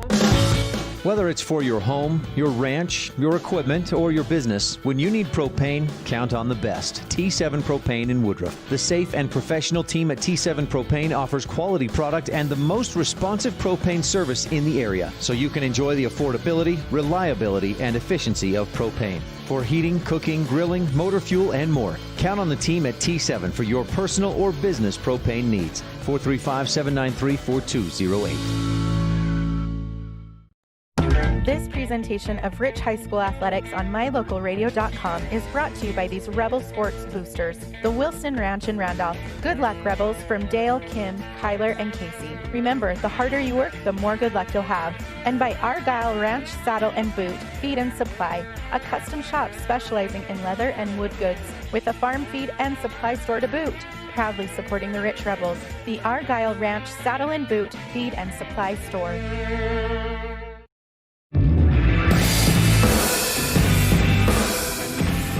Rebels lining up in 4th and 2 at the Eagles' 43-yard line. Here is Carrillo under the center with 2 backs in the backfield. 4th and 2. He takes the snap. He holds on to it, runs around the edge, gets to the line of scrimmage, and gets enough for a first down. Pushed out of bounds. A flag did come flying in halfway through the play. It would be about a gain of 4 for Carrillo, enough for a comprehensive family dental first down. We got to check out this flag. A chop block on the offense. If you've got a football referee bingo card, this is an unusual one, but a chop block is called. It'll back it up and we'll replay 4th down, which wipes away a 4-yard first down run from Carrillo. It is a hefty 15-yard penalty. That puts the Rebels all the way back at their own 40-yard line. So now they will retry a 4th. Well, I'm not sure if they're going to go for it again, but it'll be 4th and 19 now. So the Rebels with 4th and 19 at their own 40-yard line after a 15-yard chop block. Rebels' 3rd penalty of the day. They pride themselves in being disciplined. They usually win the penalty battle each game. But now Carrillo in punt formation. He stands back at his own 30-yard line. Takes the snap, gets the kickoff, a good kick, and it's fielded at the 28-yard line. And breaking one tackle and going up the middle is Johnson. Now Johnson across the 40-yard line. He's finally pushed out of bounds. 3 flags come down as it was Colton Johnson making the stop. I think they might get him for a horse collar or face mask. About a 11-yard return for Malik Johnson, who got all the way across his own 40. Rebels trail 7-6 on the Station on Main scoreboard with just above 5.5 remaining in the T7 Propane second quarter. Flags are being picked up. We'll wait the official ruling on this call. Personal foul, face mask. Face mask is called. 15-yard penalty from the end of the run. First down. So the Rebels with a couple of big penalties here. 3 15-yard penalties already. And now that moves the ball all the way to the Rebels' 45-yard line. The Eagles have 1st and 10 at Rich's end of the field. Tucker Prescott, the quarterback, will line up under center. He has 3 backs in the backfield. 1st and 10 for the Eagles. They're up 7-6 with 5:46 remaining in the first half. Prescott under center, takes the snap, holds on to it, looks to pass, got pressure, and goes down for a sack. Making the sack was Riley Taylor, his 2nd of the game. I think he's got a bit of Lawrence Taylor blood in him. And that is a huge loss on the play. About a 9-yard loss to be exact after Riley Taylor gets in on his second sack of the game. To the Eagle 46-yard line.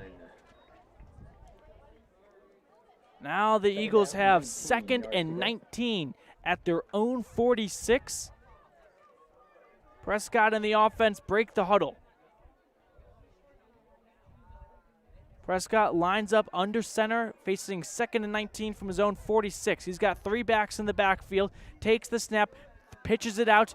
It's Tagadugu who breaks 1 tackle, gets across the 50, across the 45 of the Rebels, and he gets about half the yardage back on a run. On the carry. Eli Tagadugu gets about 10 on the run. Into Rebel territory on the 44-yard line. Now the Third down, 9 yards to go. Eagles have 3rd and 9 at the Rebels' 44-yard line. Riley Taylor with a 9-yard sack pushed the Eagles back, and it will be 3rd and long still for Layton Christian. They have a 7-6 lead with just over 4 minutes remaining in the T7 Propane second quarter. Prescott lines up under center, 3 backs in the backfield, puts a man in motion, gives it to Tagadugu again, who is wrestled down right when he gets the ball. Making the contact was Justin Adams. And Adams brings him down after about a gain of 2 on the play. That brings up 4th and 7. 4th down, 7 yards to go. 4th and 7 for the Eagles. They're at the Rebels' 42-yard line with just above 3.5 to go in the first half. Rebels down 7-6 on the Station on Main scoreboard. Hunter Pace and Connor Greer connected for a 13-yard score earlier. A flag is thrown before the punt snap could be taken. It may be delay of game or too many men on offense. Referee doing a quick head count. Illegal substitution. Illegal substitution on the offense. That'll be a 5-yard penalty.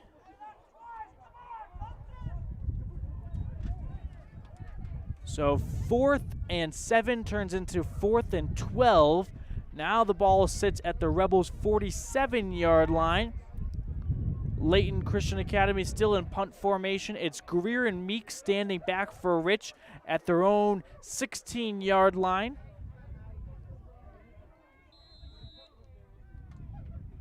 We await the snap here. The snap is a high snap. It's corralled and it's booted off, and it goes to Greer, who lets it bounce once, it touches him, then he jumps on it at the 13-yard line, and the Rebels will be pinned back deep to begin this drive. They're looking at 1st and 10 within their own 15. 1st and 10 Rebels. Rebels have 1st and 10 now at their own 15. Riley Carrillo checked out of the game after taking a high hit, so Hunter Pace came in, delivered a touchdown pass to Connor Greer. Then Carrillo was able to return to the game, and that's where we stand now. With 1st and 10 for the Rebels at their own 14-yard line, Carrillo breaks the huddle with 3:17 to go in the first half. Rebels trail 7-6 on the Station on Main scoreboard. Here's Carrillo. He'll line up in the pistol. 2 receivers on either side of him. He takes the snap. He'll hand it up the middle, and it's going to be Riker Conk, I believe, who gains maybe a yard on the play. No, it's Jaden Rao. So a gain of 1 on 1st and 10. That brings up 2nd and 9 for the Rebels. The ball at their own 15-yard line. Rao has not had much success on the ground so far today. 3 carries for 2 yards. Rebels with 2nd and 9 at their own 15 with just above 2.5 to go in the first half. Carrillo will line up in the pistol with 2 receivers on either side of him, 1 back in the backfield. He takes the snap, has pressure, looks to pass, has his man Greer, who flips it over to Hayden Meek, who is cutting behind him.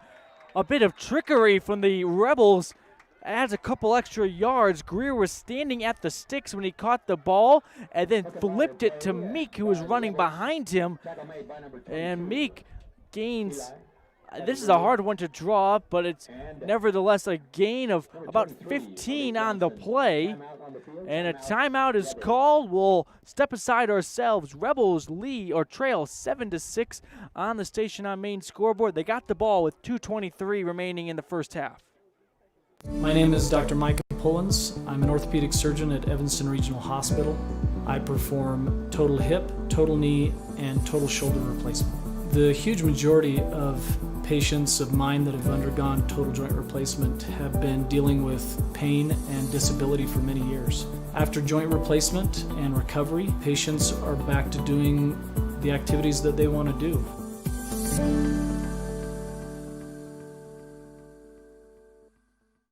In today's world, with so many places to shop and so many options to choose from, sometimes you have to boil it down to one simple question: where do I get treated the best? At Cash Honda Yamaha in Logan, we work hard to make sure every customer knows how much we appreciate them. We love what we do, and we believe in the products we sell. Our goal is to build a lasting friendship with every customer so we can serve you and your family for generations. Visit us today, Cash Honda Yamaha, 3765 US 91, Hyde Park, Utah. Rebels have 1st and 10. They take the snap. Correa on a screen, gets to Conk, who catches the 30, crosses the 35 to the 40, has a first down and more, and Riker Conk gets all the way close to midfield on the reception. And the Rebels, with just above 2 minutes in the first half, are driving down the field. Back-to-back catch and throws. This time Correa connects with Riker Conk,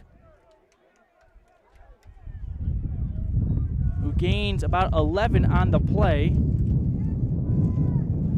Wind beginning to pick up here in Layton, Utah. Rebels have a 2-minute drill going underway right now. They trail 7-6 in the first half.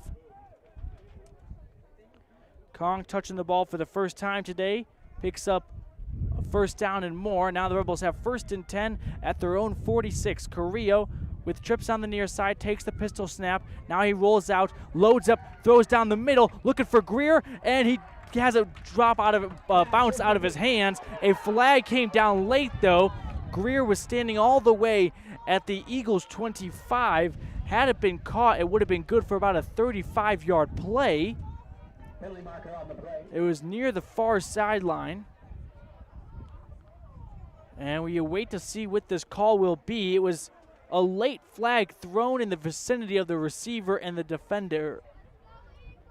And we may have pass interference. I think it's going to go against the defense. Let's wait and see. Pass interference on the defense. Pass interference is called on the defense. So 15 or a first down for the Rebels as the wind now is really howling here in Layton. Moves the ball all the way to the Eagles' 39-yard line. 1st and 10 for the Rebels at the Eagles' 39-yard line. Here's Carrillo in the pistol. He's got 2 receivers on either side of him. He takes the snap, drops back, throws it to the near side, and overthrows Growl, who was running on the flat, and it's incomplete. Carrillo now 3 for 9 on the afternoon for 31 yards and an interception. And that brings up 2nd and 10 with 1:38 to go in the half. Rebels trail 7-6 on the Station on Main scoreboard. Don't go anywhere in halftime, though. We'll have our halftime show, always brought to you by Ellingford Brothers Halftime. So here's 2nd and 10 for the Rebels at the Eagles' 39-yard line. Correa with trips on the near side, 1 receiver on the far side. He's in the pistol. He puts Growl in motion, who circles behind him, takes the snap now, drops back, all-out blitz. He's got pressure, rolls out, dumps it over the middle, and it escapes the hands of Greer. Incomplete pass, and 2nd and 10 turns to 3rd and 10. A penalty marker was thrown at the end of the play. So this should spice things up. We have 1:31 remaining in the half. Rebels trail 7-6.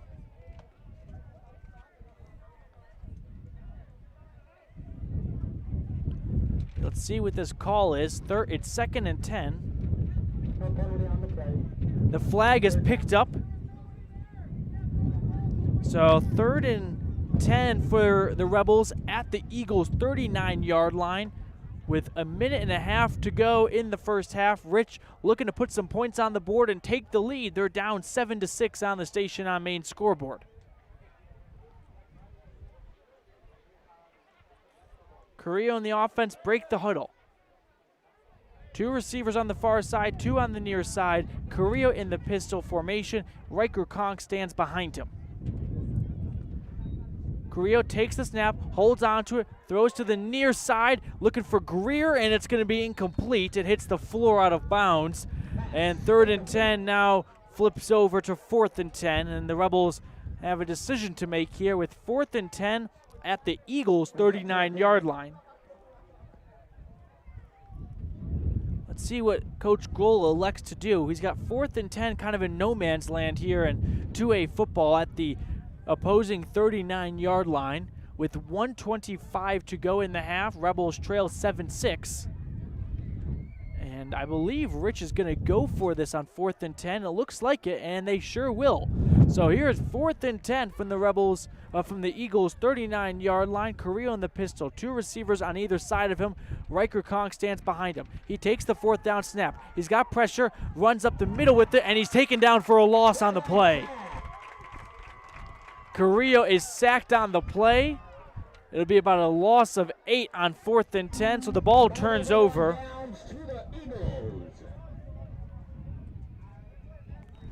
Eagles take over at midfield with 1:19 to go in the first half with a 7-6 advantage on the Station on Main scoreboard.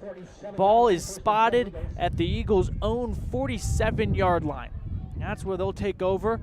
They have about a minute and 19 seconds to do something with it before we go into our halftime. 1st and 10 for the Eagles. Prescott and the offense will line up in the wing T formation, 3 backs in the backfield, a receiver on the near side. Prescott under center, takes the snap, drops back, looks to throw, flings it over, and it's going to be too high for the intended receiver, Manu Vaitaki, and an incomplete pass brings up 2nd and 10 for the Eagles. Just the 3rd pass attempt for Tucker Prescott today. Eagles scored on a 70-yard touchdown run. And they currently have a 2nd and 10 situation with a minute and 12 to go in the T7 Propane second quarter.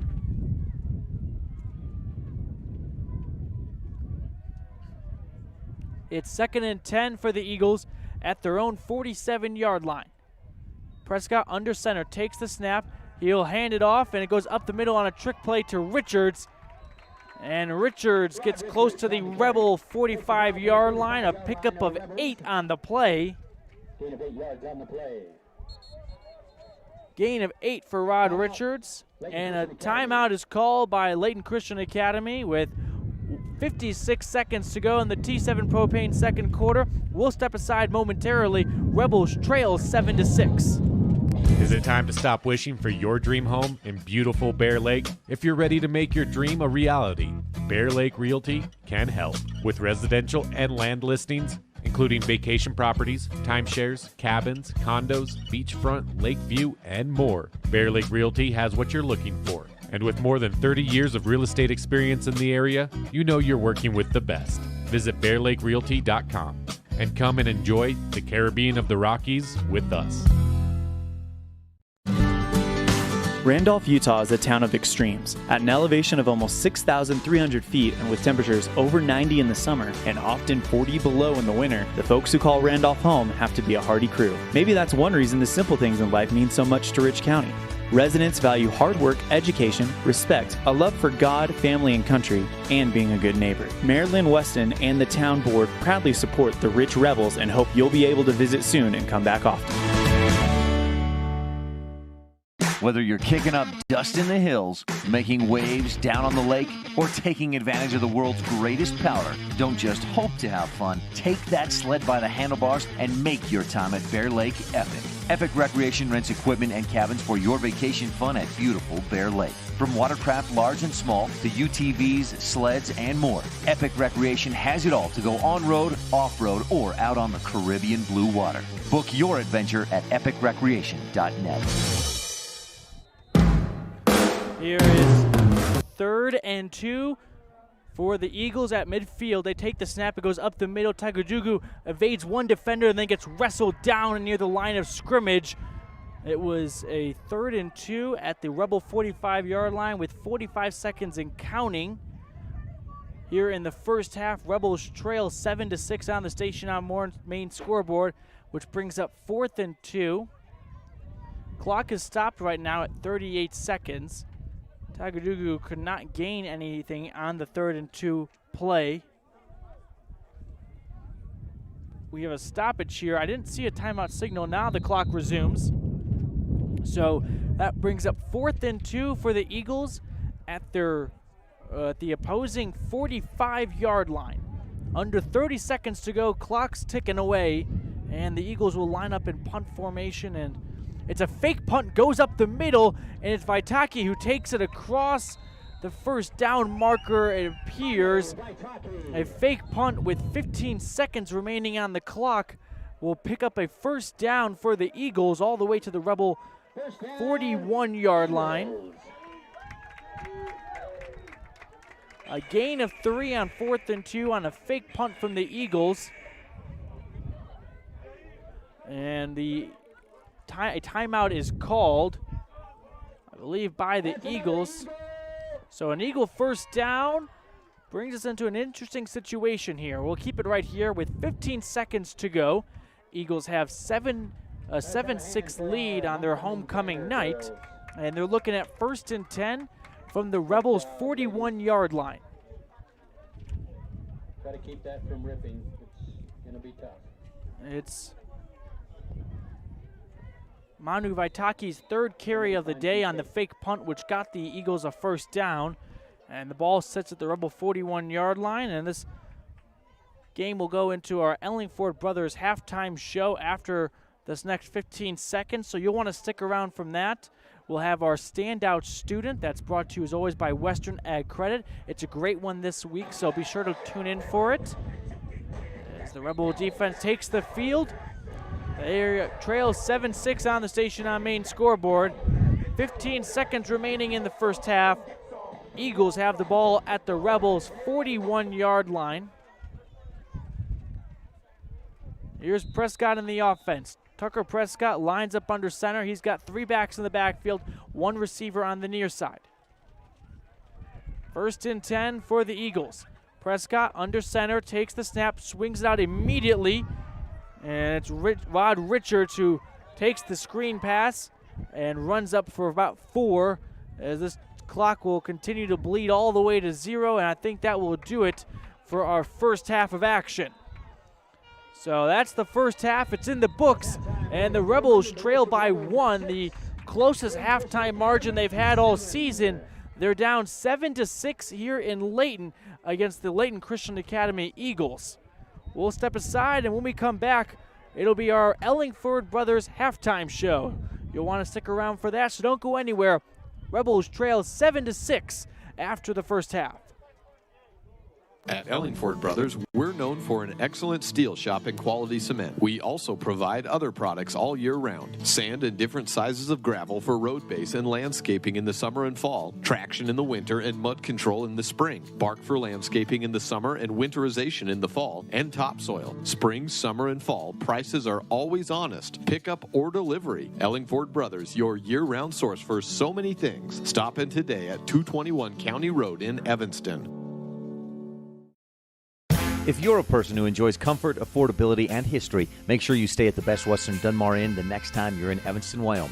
In 1957, retired FBI agent Jack Dub Mills purchased the 17-unit motel referred to as the Oasis of the West that was frequented by stars like Dolly Parton and Tanya Tucker. Today, when you stay at the Best Western Dunmar Inn, you'll enjoy the history while you relax in one of the 165 ground-level rooms on 10 beautiful acres. Best Western Dunmar Inn. Reserve your rooms today, 307-789-3770.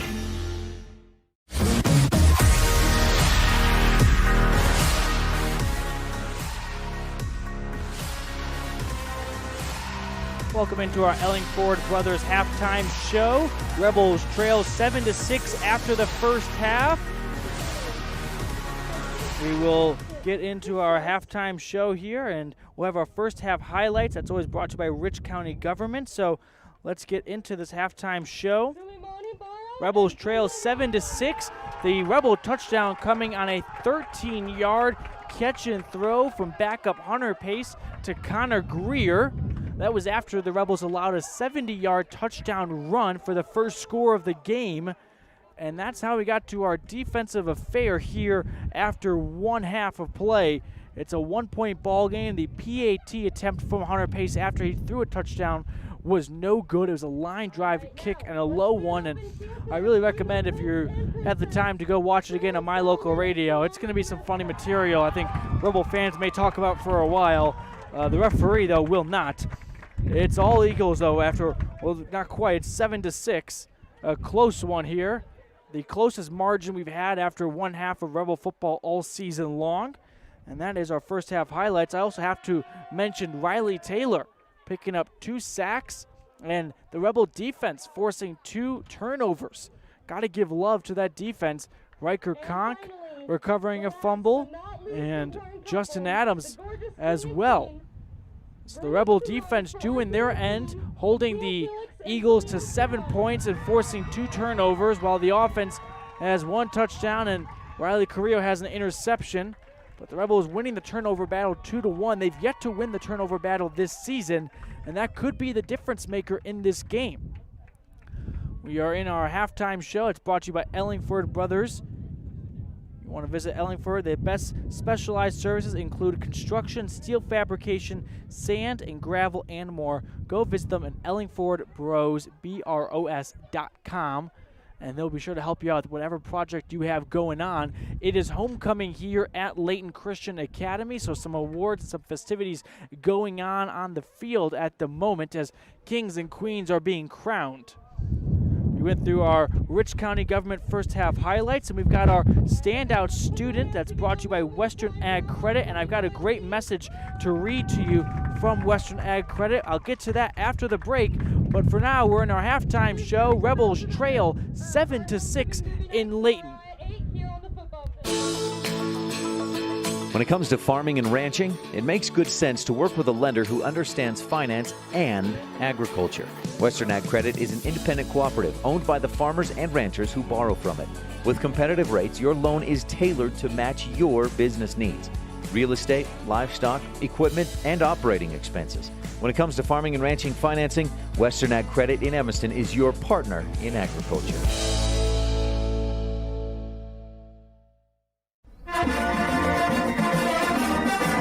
This presentation of Rich High School Athletics is also brought to you in part by Freeway Tire.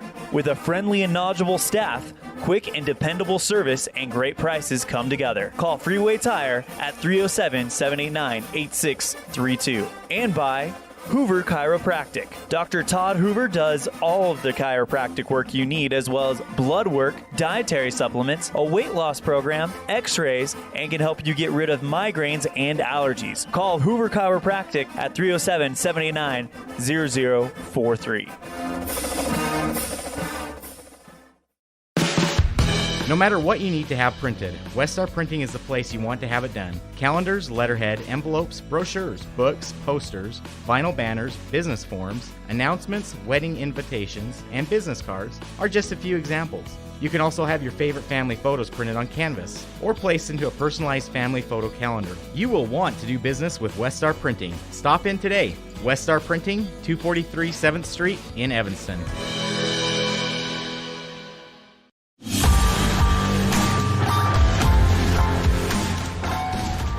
Welcome back to the Ellingford Brothers halftime show. Rebels trail 7-6 after the first half here at Layton Christian Academy against the Eagles. It's about time for our standout student. That's always brought to you by Western Ag Credit. And before I turn things over to Sage Tingy, our standout student today, I want to tell you guys about a great thing Western Ag Credit has going on. So the Farmers Feeding Families Food Drive, it's sponsored by Western Ag Credit. It's underway now through October 9th. Donate non-perishable food items in Evanston at Western Ag Credit, La Hareport, Auto Farm Chevrolet, or the Lumber Yard, and in Randolph at Argyle Feed. Food donations will be delivered to the Lord's Storehouse at the end of the food drive. Western Ag Credit and CoBank will each match every pound of food with a 50-cent cash donation. That means in addition to every pound of food donated, the Lord's Storehouse will also receive an extra $1 in cash up to $10,000. Make your food donations go farther with the Farmers Feeding Families Food Drive going on now through October 9th. A big thanks to Western Ag Credit, a fantastic sponsor of ours. And speaking of Western Ag Credit, it's now time for our Western Ag Credit Standout Student portion of our Ellingford Brothers halftime show. Welcome into our Standout Student portion of our halftime show, brought to you by Western Ag Credit. I'm with senior Sage Tingy. Sage, how are you doing today? Pretty good, thank you. Sage, you're a senior here at Rich. What has the last nearly 3.5 years been like here for you? I absolutely love it here. Everybody in the community and students is so good to everybody around here, and I just feel like we're super close, so I love it here. Sage, are you involved in more things besides volleyball here at Rich? I play basketball and sometimes track, but I'm doing cross country this year, and I did it my freshman year, so. So it's safe to say you like to keep yourself busy here. What are some of your favorite memories been like over the last 3+ years? So probably my favorite one would have been state championship game last year, which we're expecting to do again this year, but pretty much sports, everything with sports I just love, so yeah. You're on the volleyball team, your team's clicking, you're off to a handful of wins, up to I think 7-2 now on the year. So what's the volleyball team like, the atmosphere and the environment besides what we see on the court, but more off the court and on the bus and things like that? I feel like we all click extremely well, and I feel like that's why we play really good together, is because we love each other off and on the court. Here with senior Sage Tingy. Sage, quick question about your plans after Rich. Have you given much thought on what you want to do when you're done here as a Rebel? I'm going into nursing, so I'm probably going to go to Weber, and yeah. That's fantastic. Good for you. Thank you. Sage, one final question, and then I'll let you get back to your busy week I'm sure you have here. This season was full of uncertainty, but how have things gone from expectations back in the middle of the summer to where you are now? I feel like we just keep growing, even though things are happening right now. I feel like we just keep going up, and that's what we need to keep doing. So as long as we stay together, like you said, off and on the court, we will do fine this year. That's senior Sage Tingy for our Western Ag Credit Standout Student of the Week. Sage, thank you so much. Thank you. When do you schedule doctor appointments? In bed before I fall asleep. In the car waiting to pick up my kids. We can even do it after breakfast. We all lead busy lives. Online appointment scheduling puts you in control. In just 90 seconds, you can make an appointment with a primary care provider or specialist at evanstonanytime.com. Select the day and time most convenient for you. Enter some basic information, and just like that, you're scheduled for care. Schedule appointments for next day and beyond at evanstonanytime.com. Nothing makes your kid feel like a superstar more than seeing his or her very own Fathead in the stands. Fathead car decals and yard signs are inexpensive and easy to get at Rocky Mountain Sign in Evanston. Whether it's for the big game or to cheer on the high school band, our children make us proud in so many ways. Show your pride today. Go Rebels! West Star Printing and Rocky Mountain Sign, 243 7th Street, Evanston.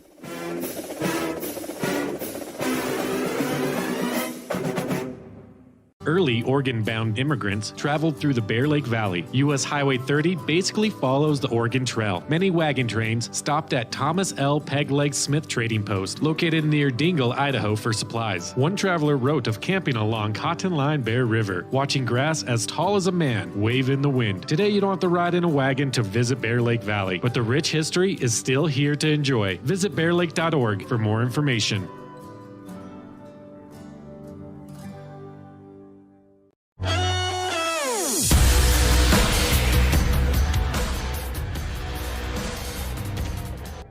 Welcome back to Layton, Utah, where the Rebels are down 1 at the half against the Eagles. It is 7-6 after the first half of action. It's homecoming night here, so the Rebels looking to play spoiler. And let's recap the first half a little more. We've got some extra time with the clock reading just a little under 10 minutes until the resumption of this game.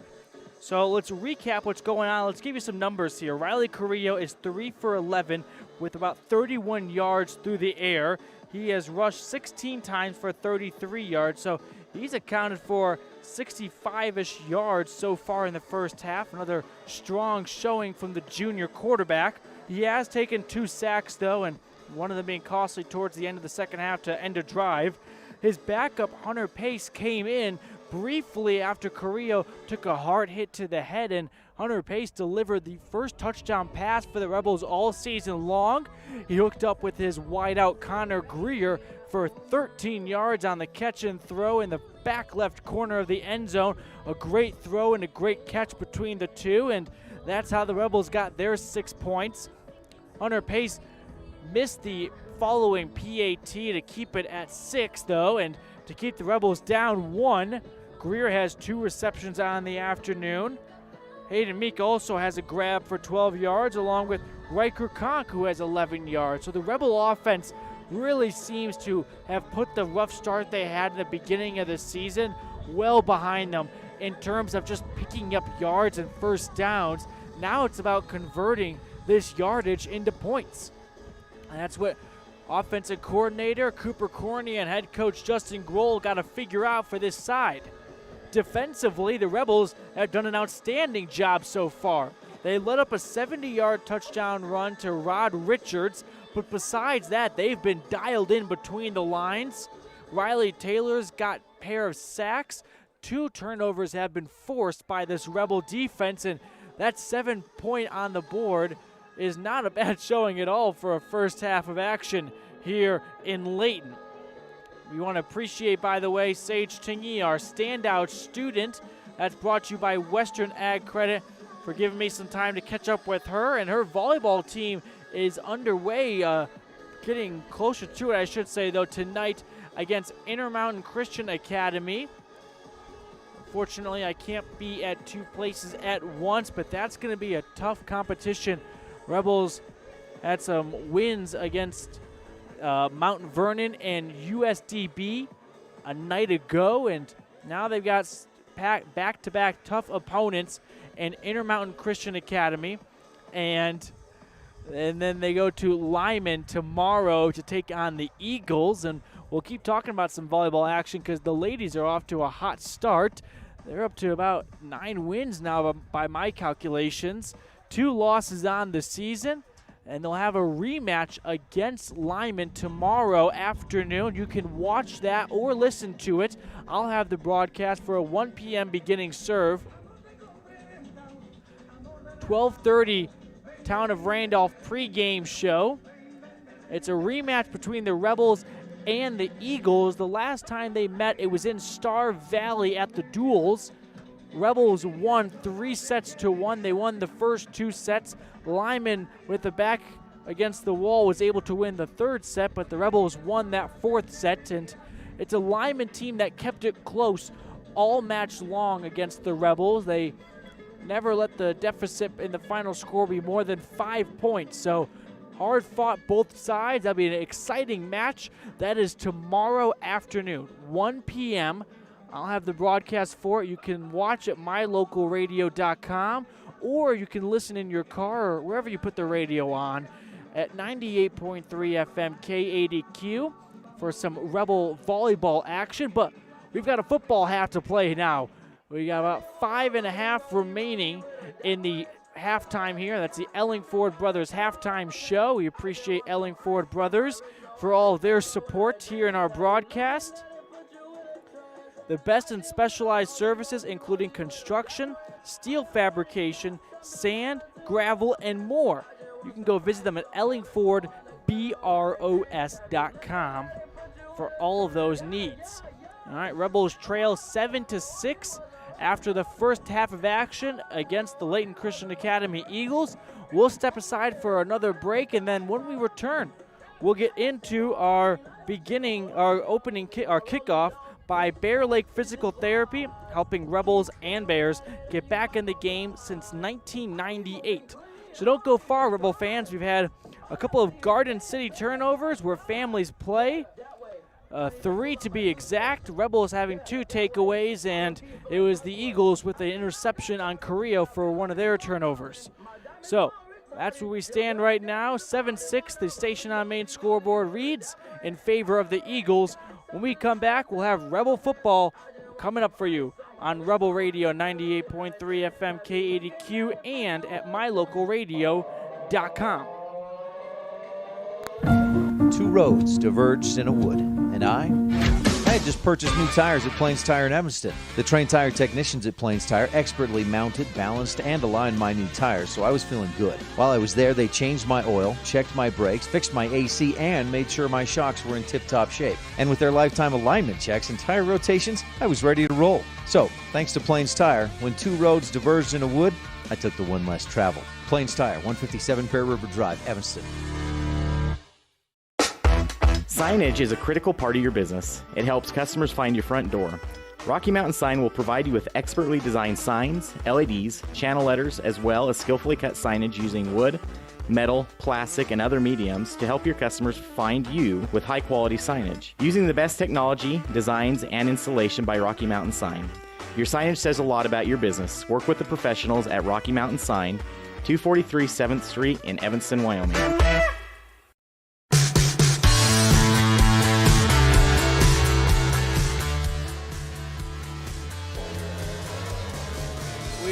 About to get going here for the second half of action.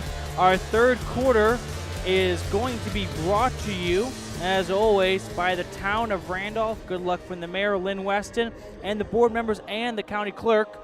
That will be our third quarter. In a moment, we'll have our Bear Lake Realty fan cam. We'll check out the Rebel Faithful that made the trip down south. And we'll see a lot of the great Rebel fan base that has done a fantastic job of traveling with the Rebels this season. So let's get the fan cam going right now as my camera lady gets herself situated, and we'll have the Bear Lake Realty fan cam now. Let's check out some of the Rebel fan base that has made the trip down south. I will say this is one of the smaller venues for fans for either side, and not a big bleacher area. So Rebels on one side, the Eagles on the other, and that's our Bear Lake Realty fan cam. Fan cam thanks to Gary and Amber McKee in Garden City. Give them a call at 435-946-8888. Your Bear Lake home and investment experts. They've been so helpful to me in my transition to the Rich County area, and I appreciate all the support they give. So give them some support on our Bear Lake Realty fan cam. We're getting closer to kickoff here as we are about a minute away, and we'll update the scoreboard here at our My Local radio station. It's 7-6 still, don't worry about that. But in favor of the Eagles, who had a 70-yard touchdown run from Rod Richards, and then Hunter Pace and Connor Greer connected for a 13-yard score to answer with 6 points of their own. The PAT attempt was no good afterwards, though, and that kept us stuck at a Rebel deficit, this time only by 1. It's the closest halftime margin. The second closest was a week ago against Gunnison Valley when they were down 7-0 after the first half. So the two takeaways from this are, one, the Rebels had some really tough competition to start the season, and a combination of that along with you can see this team has gotten better every single week. And now we're here with a 1-point game. It's a bit of a coin flip, it feels like, as both sides have had some opportunities, but both defenses have stood strong against some adversity, and the offenses have also done their fair share of success with converting some big third downs. And we get ready for our kickoff here. It's brought to you by Bear Lake Physical Therapy, helping Rebels and Bears get back in the game since 1998. And we still have yet to see, well, it could be our, the pace to Greer could be our McKay Frankham precision play of the game. The dental care at reasonable rate for the whole family. You can give Dr. McKay Frankham a call at 307-789-8910 or visit them at 170 Arrowhead Drive. And that's what could be our McKay Frankham precision play of the game. And we're about to get ready here to restart this match between the Rebels and the Eagles. It will be Rich who receives the second half kickoff from Layton Christian. Kasimbo will do the kicking for the Eagles, and I should mention this is a Layton Christian Academy with a lot of nationalities in its background, and Kasimbo, one of them. And it's a onside kick attempt. It's going to go across the 50, and it's going to be recovered by Layton Christian Academy at the Rebels 45-yard line. Rich was not ready for it, so some trickery out of the gate from Layton Christian Academy. They attempt an onside kick, and they recover it. And now they'll have 1st and 10 at the Rebels 45-yard line. That's the first onside kick attempt we have seen this season for either side in a Rich football game. On the Rebel 45-yard line, 1st and 10. It's 1st and 10 for Tucker Prescott and his Eagle offense at the Rebel 45. Prescott under center. The ball's loose. Who's going to get to it? The snap was not well received by Prescott, but he appears to have it. So the Rebels nearly got a huge break after letting Layton Christian Academy get the onside kick, but the dropped snap is recovered by Prescott, the quarterback, so a no gain on the play. 2nd and 10. Here is 2nd and 10. We'll kind of do it all over again, but a down goes in the Rebel favor. It's 2nd and 10 at the Rebel 45. Prescott in the wing T. 3 backs in the backfield. He takes the snap. He hands it up the middle to Eli Tagadugu, who is going to bully his way for about 8 on the run. Tagadugu goes actually for 9, but we have a Eagle on the ground still. An injured Eagle is Bill Lenedrick, and he needs some attention. So we're going to come back here with 3rd and 1 after this with an Eagle injured on the play. When we return, it's Layton up 7-6 early in the 3rd quarter.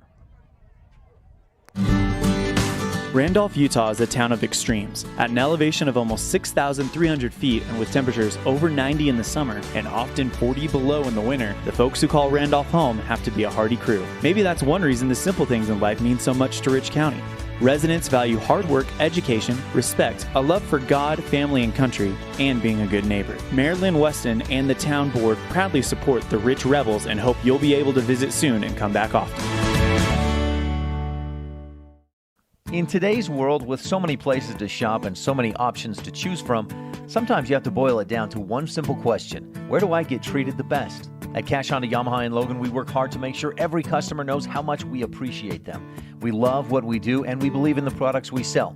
Our goal is to build a lasting friendship with every customer so we can serve you and your family for generations. Visit us today, Cash Honda Yamaha, 3765 US 91, Hyde Park, Utah.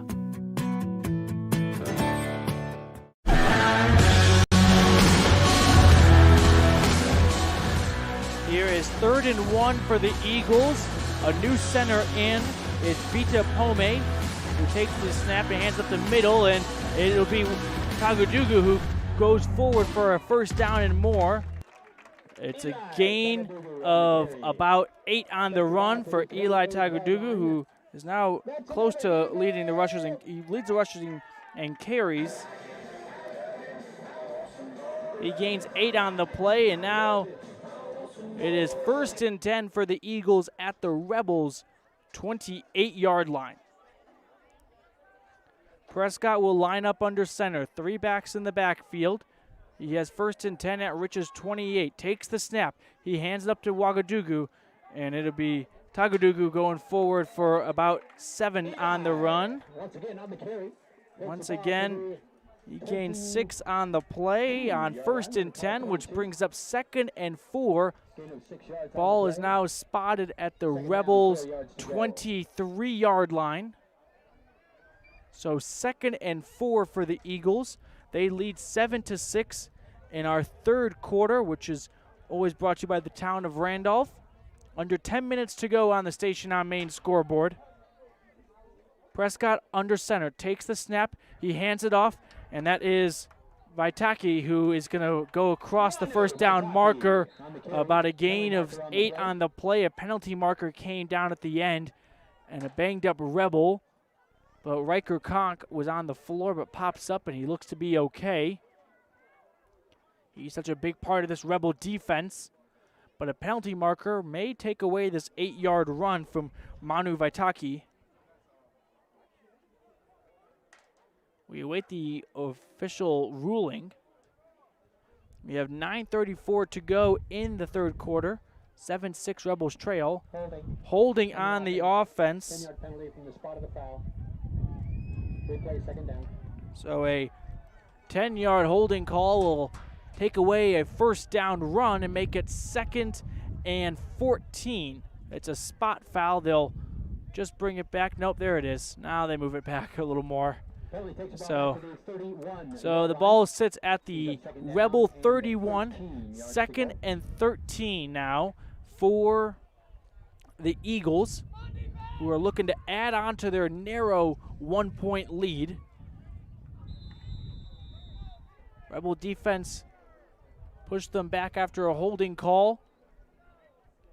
Here is 2nd and 13 for the Eagle offense at the Rebels' 31-yard line. Prescott lines up under center, 3 backs in the backfield, puts a man in motion. He's going to hand it up to Vaiteki again, and this time Manu Vaiteki is met by Riker Conk, who wrestles him down after about a gain of 4 on the run, and that'll bring up 3rd and long.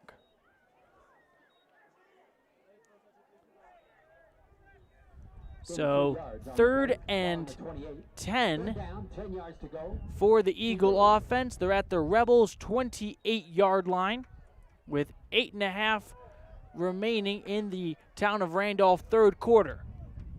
Prescott and the offense break the huddle. 3 backs in the backfield for Tucker Prescott, who's under center. He takes the snap, he drops back, looks to pass, swings out across, and it is batted away by Connor Greer. Malik Johnson was the open man, but Connor Greer recovers and swats it down like a fly. And the 3rd and 10 will now flip over to 4th and 10.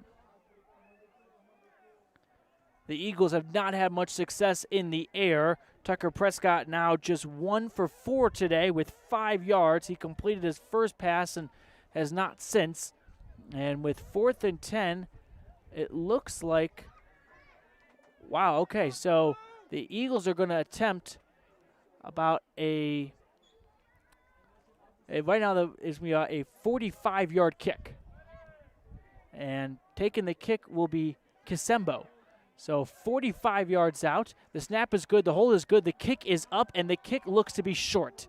It is just short. A valiant effort from Kisembo, who attempted a 45-yard field goal, and the Rebels will take over at their own 35-yard line, trailing 7-6 on the Station on Main scoreboard with a little under 8.5 to go in the town of Randolph 3rd quarter. That's got to be the longest field goal attempt. It's actually the first field goal attempt, by my memory, we have seen for either side in a Rebel football game all season long. But Kisembo, I believe, who is from Brazil, he's got that soccer foot. Gave it a go and just left it a little short.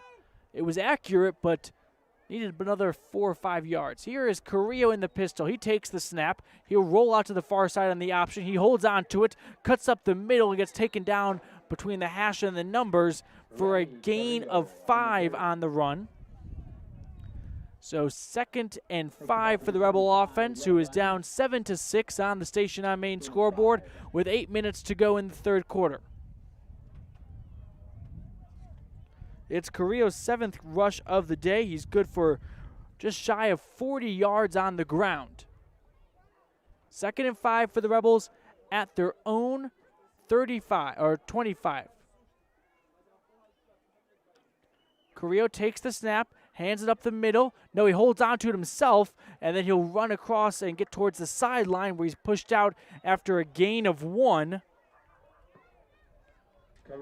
So Carrillo turns 2nd and 5 into about 3rd and 4.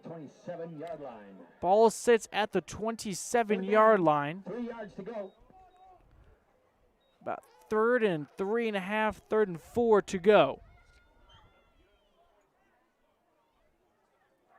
Rebels looking to convert this 3rd down attempt. They've been solid on 3rd downs today. They need a comprehensive Family Dental 1st down now to keep this drive alive. Trailing 7-6 on the station on main scoreboard. Carrillo with trips on the near side. He takes the shotgun snap, looks to pass, throws to the far side, has his man. It's caught by Greer. And Greer with a huge reception gets pushed down at the 50-yard line, and the Rebels go for, it was Jaden Rao, I believe. But Carrillo, and nevertheless, Greer gets a big chunk of yards on the play. It goes for about 23 yards on the catch and throw.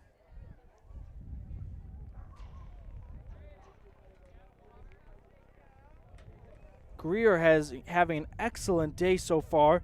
After having a couple drops in the beginning, he's recovered well, has a touchdown catch, and picks up 23 more yards. Here's Carrillo taking the shotgun snap, rolling out on the option. Flag comes down, pitches it to Rao. Rao gets met. Ball comes loose, though, and the Eagles are on it.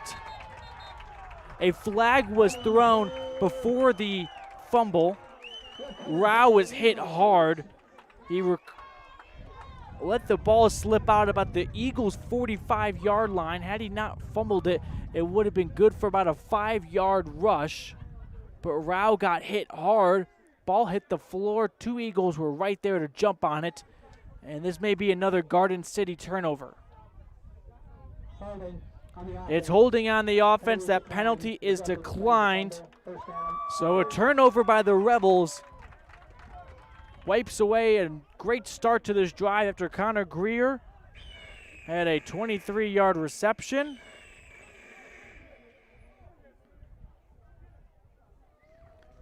And it's the first fumble for Rao today. Ball on the 42-yard line, 1st and 10, Layton Christian Academy. And now the Eagles have 1st and 10 at their own 41-yard line. They're up 7-6 on the station on main scoreboard. Prescott under center, hands it off to Vaitaki, and Vaitaki goes for 3 up the middle, and that brings up 2nd and about 7 on the run. Vaitaki on the carry. Vaitaki with his 5th carry of the day. Adds 3 yards to 1st and 10 to make it 2nd and 7. We're under 6 minutes to go in the town of Randolph third quarter. Rebels trail 7-6 on the station on main scoreboard. Prescott will line up under center as always with 3 backs in the backfield and 1 receiver on the far side. He takes the snap. He hands it up the middle. It's Tagadugu, and he goes near the 1st down marker. They'll spot him just shy, and it is going to bring up a 3rd and 1. He gets across the 50-yard line. 1 yard to go. 3rd and 1 here for the Eagles at the Rebels' 49-yard line with a 1-point advantage. We're just past the halfway point of this third quarter. 3rd and 1 at the Rebels' 49. Prescott under center, takes the snap, sneaks up the middle himself. He has enough for the 1st down. Making the stop was Eli Brooks. And I think he's going to give you, yep, they're going to signal him enough for the first down. It looks like forward progress gave him a first down, and then Eli Brooks dragged him back. So on the first rush for Tucker Prescott, he picks up 2 yards. He only needed 1, gets the first down. And now the Eagles have 1st and 10 at the Rebels' 47-yard line. Prescott under center, 3 backs in the backfield. 1 receiver on the far side, 1st and 10, takes the snap, holds on to it, and then he hands it up to Johnson on the end around, and Johnson won't trick the defense. He goes back for a yard. Rebel defense does a great job of limiting Johnson on the end around attempt, bringing up 2nd and 11.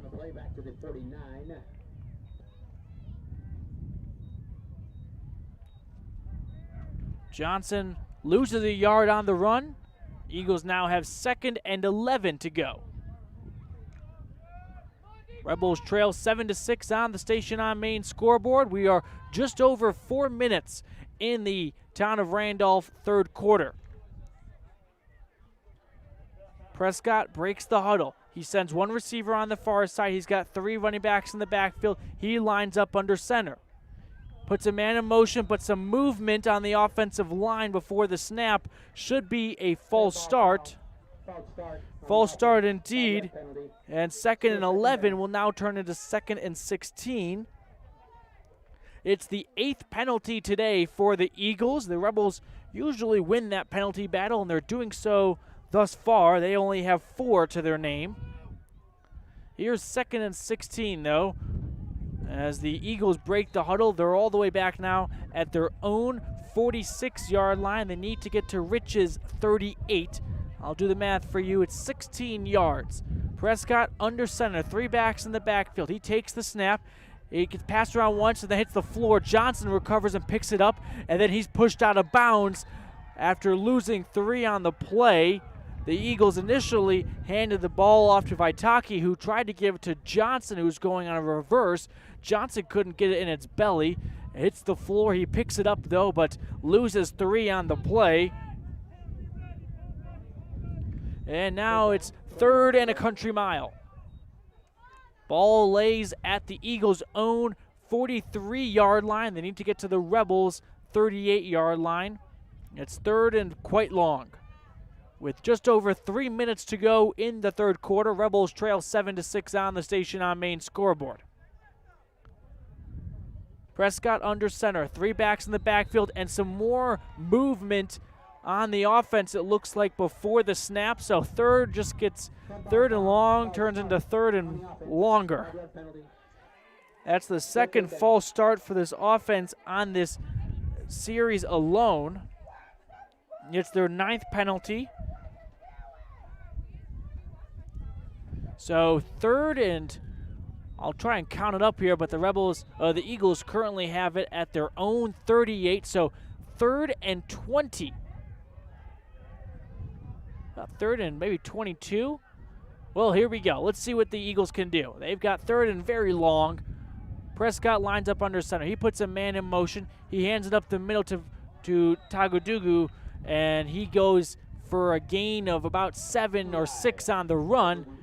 And Eli Tagudugu just picks up some yards on 3rd and long, but not nearly enough. It brings up 4th down for the Eagles. They're at their own 44-yard line, and they now are in punt formation. Hayden Meek is back to field the punt. He stands alone. No Connor Greer at the moment. Greer up closer to the line of scrimmage, and the Rebels may be trying to make a block here. That's exactly what they're doing. It's a low snap, bounces, Rebels nearly block it. The punt gets away, though. Greer runs back to get it. It's a great punt. He takes it at the 10. Now he crosses the 15 to the 20, across the 25, and hit hard and out of bounds at the Rebels' own 25-yard line. And Riley Correa on the offense will take over after a punt that the snap hit the floor. Punt got off, nearly blocked, and it was the best punt we've seen all day. And now the Rebel offense will come on the field. They have 1st and 10 at their own 25-yard line. They need a point to tie. That's a 7-6 game with just under 2 minutes to go in the Town of Randolph third quarter. This offense on the last series coughed the ball up. Jaden Rao fumbled at the opposing 45-yard line after Connor Greer had a big 23-yard reception. Offense looks to hold on to the ball this time and get back on track. Carrillo is in the pistol formation. He has 3 receivers on the near side, 1 on the far side. Takes the snap, drops back, heaves it over the middle. He has Walker, but it's too high for Walker, who is looking into the sky for the ball. Hits the floor. Incomplete pass on 1st and 10.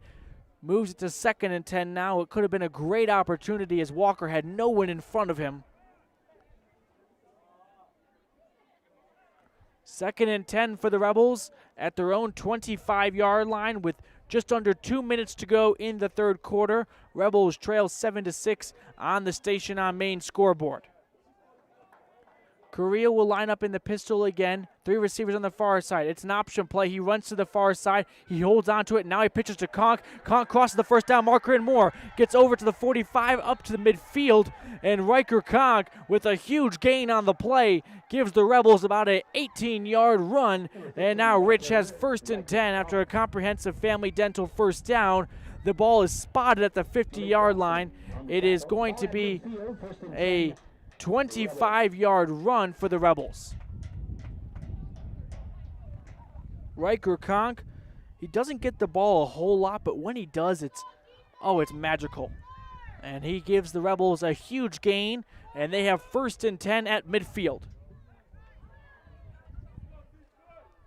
Carrillo's in the pistol formation. 3 receivers on the near side. Takes the snap, rolls out. He wants to run with it. Has some pressure, gets around the edge. Now goes across the 50, and he's taken down after a gain of 3 on 1st and 10, which will bring up 2nd and 7.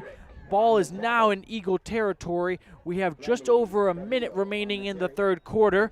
Rebels trail 7-6, but they are driving and into Eagle territory for a 2nd down and 7 play awaiting us. Carrillo on his 9th carry of the day goes forward for 3 yards. It's 2nd and 7 here for the Rebels at the Eagles' 47-yard line. Carrillo's in the pistol, 2 receivers on either side of him. Takes the snap, hands up to Conk, and Riker Conk bounces off 1 tackle, gets across and spins his way forward to the 45. He makes a 2-yard gain look quite acrobatic, and it's now going to be 3rd and 5 for the Rebels at the Eagles' 45-yard line. Riker Conk goes for 2 yards, and this third quarter is about to come to a close with just under 10 seconds and the clock ticking away. The offense still in the huddle, and I believe we're going to transition to the fourth quarter. They're hurrying to the line. Can they get the snap off in time? You know, it was right as the clock hit 000, and we'll go into the fourth quarter. That wraps up the Town of Randolph third quarter. Rebels trail 7-6 on the Station on Main scoreboard. Don't go anywhere, Rebel fans. We've got a close one. This presentation of Rich High School Athletics is also brought to you in part by Freeway Tire. With a friendly and knowledgeable staff, quick and dependable service, and great prices come together. Call Freeway Tire at 307-789-8632. And by Hoover Chiropractic. Dr. Todd Hoover does all of the chiropractic work you need, as well as blood work, dietary supplements, a weight loss program, x-rays, and can help you get rid of migraines and allergies. Call Hoover Chiropractic at 307-789-0043. Nothing makes your kid feel like a superstar more than seeing his or her very own Fathead in the stands. Fathead car decals and yard signs are inexpensive and easy to get at Rocky Mountain Sign in Evanston. Whether it's for the big game or to cheer on the high school band, our children make us proud in so many ways. Show your pride today. Go Rebels! West Star Printing and Rocky Mountain Sign, 243 7th Street, Evanston.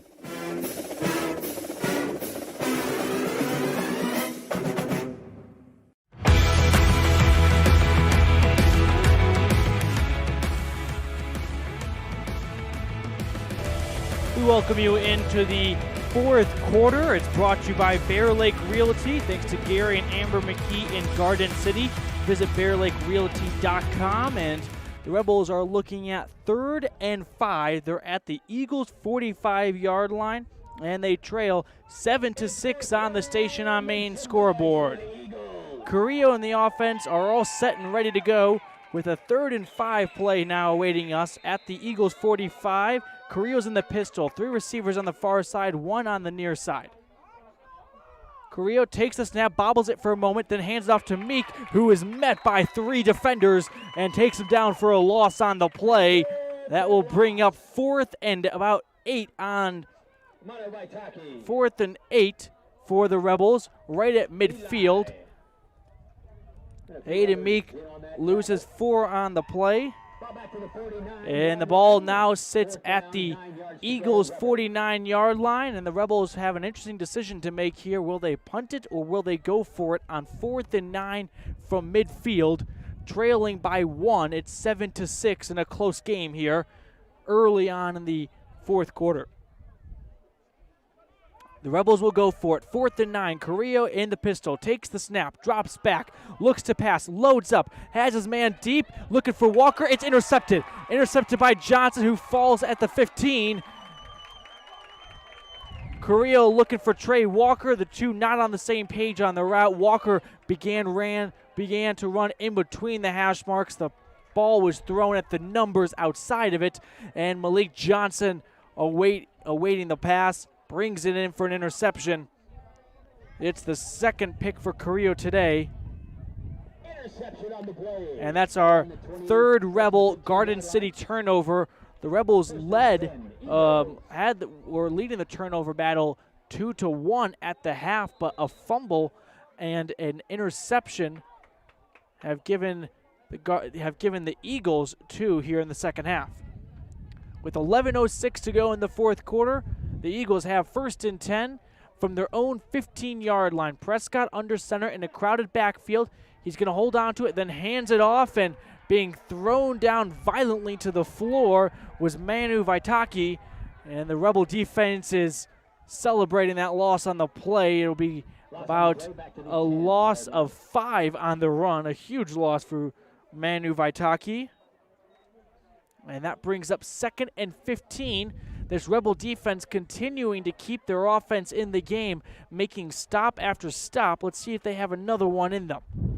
It is 2nd and 15 for the Eagles. They're at their own 10-yard line. They have a 7-6 lead on the Station on Main scoreboard with under 10.5 to go in the game. Prescott will line up under center with 3 backs in the backfield and a receiver on the near side. A whistle is blown and a timeout is called by the Eagles. Coach Scott Feldman wants to talk things over. So with a 7-6 score, the Eagles take time, and we'll take time of our own with 10:17 to go in the 4th quarter. If the idea of owning your own home in beautiful Bear Lake sounds like more than your finances can handle, visit the experts at Bear Lake Realty to learn how you can make it happen. Gary and Amber McKee at Bear Lake Realty can show you how to buy a home and rent it out, so it pays for itself while you enjoy it some of the time as well. And soon, you'll have your own place in the Caribbean of the Rockies. No one knows the market better, and no one else serves you better than Bear Lake Realty. When you think about Bear Lake, think family, fun, fishing, beaches, boats, green, and great food. Think water, wildlife, trails, and shakes, snow, scenery, and sun. Think summer. Go to bearlake.org and plan your visit today. Visit Scenic Idaho.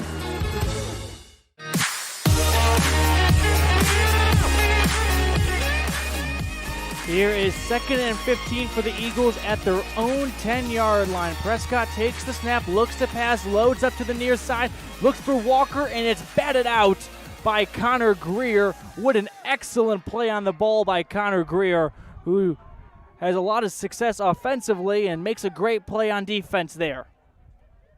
Prescott, in only his 5th pass attempt, looked for Malik Johnson. Had it been caught, it would have been close to a first down, but Greer makes sure that does not happen. And Prescott now falls to 1 for 5 today through the air. And the Eagles have 3rd and 15 at their own 10-yard line. with just over 10 minutes to go in the game. They lead 7-6 on the Station on Main scoreboard. Prescott lines up under center, takes the snap, drops back, looks to pass, throws it on the far side. It's up in the air, and it hits the floor for an incomplete pass. It was going to be a swing pass to Manu Vaitaki, but the defender in the area, Travers Gifford, makes sure the pass is not completed. So we have 4th and 15 now after back-to-back incomplete passes from Tucker Prescott. And the Eagles will punt out of their own end zone. Hayden Meek is standing at the Eagles' 43-yard line as he awaits the punt. The snap is high. The punt is off. It's a low punt. It's blocked nearly at the line of scrimmage. It's going to bounce around between the 15 and the 20. It's picked up by Riker Conk. It's a live football. He's going to run to the end zone for a touchdown. What a heads-up play by Riker Conk. That's why you read the rule book. Riker Conk with a huge heads-up play, picks up the live ball at the 16-yard line after it was partially tipped at the line of scrimmage. He runs it in for a Rebel touchdown, and now Rich leads. They have an advantage on the score. It's 12-7 here in the fourth quarter after Riker Conk has a punt return for a touchdown. The referees will have a conference about this. It's the right play. It was partially tipped at the line of scrimmage, so it's a live football, and it's going to be a Rebel touchdown. Rich will now kick a PAT attempt, I believe. That was live. Picked up and taken into the end zone. And the Rebels are going to go for two. Riker Conk with the biggest heads-up play we've seen all year. No one wanted to get the ball. Conk says, I'll take it, and score 6. What a play by Riker Conk. PAT attempt. Carrillo's going to run with it up the middle, and he's going to get 2. The 2-point conversion attempt by the Rebels is good, and Rich leads 14-7. Wow, I can't get over that play by Riker Conk. No one on the Eagles even thought about picking up the ball. It just sat still at the 17-yard line. Conk said, excuse me, pardon me, and ran for a touchdown on a punt return, and now the Rebels have a 14-7 lead on the Station on Main scoreboard. With 9:51 to go, Rich up 7. It's the first time they've led all season long. An unbelievable play, a unique one for sure. I'm not sure any Rebel player envisioned that would be how they get a punt return, but it's how it happened. Now the Rebels have a kickoff, which is brought to you by Bear Lake Physical Therapy. With 9:51 to go in the fourth quarter, Rebels up 14-7 on the Station on Main scoreboard. Hunter Pace will kick off to restart the game.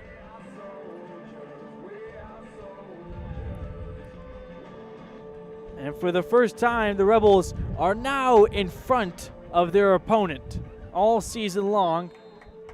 Pace will kick things off. It's a low kick. It's going to bounce at the 30 and then gets close to going out of bounds. And picking it up at his own 10 was Rod Richards. He's running into a lot of Rebels who will take him down close to the goal line. This Rebel team is riled up.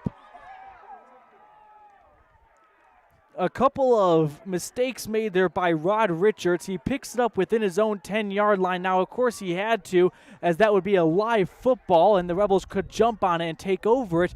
However, it was picked up near the out-of-bounds line, and had Richards even just put 1 foot out of bounds when he picked up the ball, then a flag would have been thrown as the kickoff would have gone out of bounds. The ball does not have to go out of bounds, but the receiver or the return man can when he receives it, and it's deemed out of bounds, but he picks it up and he's tackled at his own 4-yard line. So tough field position for the Eagles, who just gave up a punt return. Some special teams plays not going their way. Prescott takes the snap, the handoff goes up the belly, and it's going to be good for no yards on the run for Manu Vaitaki. Check that, Eli Tagadugu. He maybe gets a yard. We'll see where they spot it. We'll give him 1, and that brings up 2nd and 9. With just over 9 minutes to go, the Rebels lead 14-7 on the Station on Main scoreboard. Here's Prescott. He's under center. Takes the snap. He hands it up. It's once again Tagadugu, and he's met by the Rebel defense near the line of scrimmage. A flag did come flying in towards the end of the play. We'll check that out. However, as of now, it looked to be about a gain of maybe 2 or 3. I got to see where they spot it on 2nd down. We're under 9 minutes in the Bear Lake Realty 4th quarter. Can the Rebels snap the losing streak that goes back too far? Personal foul, face mask. A tough call for the Rebel defense. They get dinged with a face mask. So 15 yards. And that gives the Eagles a lot more breathing room. They're no longer deep in their own end. That moves the chains all the way out. Oh, they keep walking all the way to the Eagles' 25-yard line. Coach Grohl not happy with the call. It's going to be 1st and 10, though, for the Eagles at their own 25-yard line. Prescott under center, 3 backs in the backfield, takes the snap, hands it off the middle to Vaitaki, and he's met at the line of scrimmage. It looked like it was Riley Taylor and Logan Muirbrook who bottled him up for a gain of 1. Bringing up 2nd and 9 for the Eagles. They have just over 8 minutes remaining to find a score. They trail 7-0 in 14-7 on the Station on Main scoreboard. Prescott with 2nd and 9 from his own 26-yard line. He's under center with 3 backs in the backfield. Drops back, throws. It goes through the hands of Johnson, and Greer was standing behind him. Not where you want to be as a DB, but in that situation, he could have had the interception, but it hits the floor for an incomplete pass, so the down marker switches over to 3rd down. It's now 3rd and long for the Eagles, 9 to be exact, from their own 26-yard line. Prescott is now just 1 for 7 today with 5 yards on the first reception or first throw of the afternoon. 3rd and 9 for the Eagles offense. They're at their own 26. Prescott is under center, 3 backs in the backfield. He takes the snap. He'll hand it up the middle.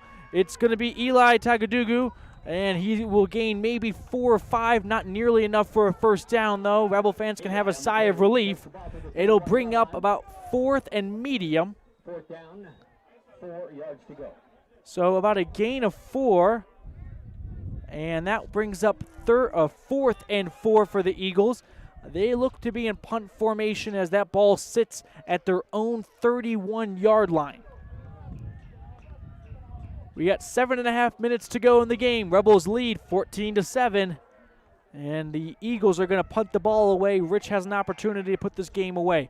The punt is off, and it's not blocked this time. Meek takes it at his own 40. He's hit immediately. He won't go anywhere with it. So the Rebels will get 1st and 10 from their own 40-yard line. Hayden Meek took the punt return, moved a little bit to his right between the hash marks, and he's hit hard. So 1st and 10 for the Rebels. They're at their own 40-yard line. A score here will put them in a great position to snap a 13-game losing streak, covering this season and last. Here's 1st and 10 for the Rebels. They lead 14-7 with just over 7 minutes to go in the game. Carrillo lines up in the pistol, trips on the far side, 1 receiver on the near side. He takes the snap, rolls out to the right, looks to option it out. He flips it over to Rao. Rao gets across the 45 and tripped up near the first down marker. It'll be about a gain of 8 on the run for Jaden Rao. And they will spot him a yard short of the first down marker, so 9 yards on the first down run for Jaden Rao. It is going to be 2nd and 1 for the Rebels. Rich trying to bleed the clock down now. 6:45 and counting to go in the Bear Lake Realty fourth quarter. Rebels lead 14-7 on the Station on Main scoreboard. Rich has 2nd and 1 from their own 49-yard line. Carrillo in the pistol, 3 receivers on the near side. He takes the snap, looks to pass, looks for Greer. Can he get Greer? He has Greer. Greer goes for a first down and a lot more. He gets tackled at the 35-yard line. About a 25-yard catch and throw between Riley Carrillo and his number 1 man, Connor Greer, who wasn't expecting the ball, looked up at the last moment. He's tackled at the 24-yard line. That's a 26-yard catch and throw, and now the Rebels have another comprehensive family dental first down. It's 1st and 10 for Rich at the Eagles' 24-yard line. Here's Carrillo. He's in the pistol. 3 receivers on the near side. He takes the snap, rolls out to the near side. He will pitch it. No, he'll hold on to it. A flag came down at the end of the play. 2 of them. Carrillo had the option to pitch it, held on to it, and it's going to be about a loss of 2 or 3 on the play on 1st and 10.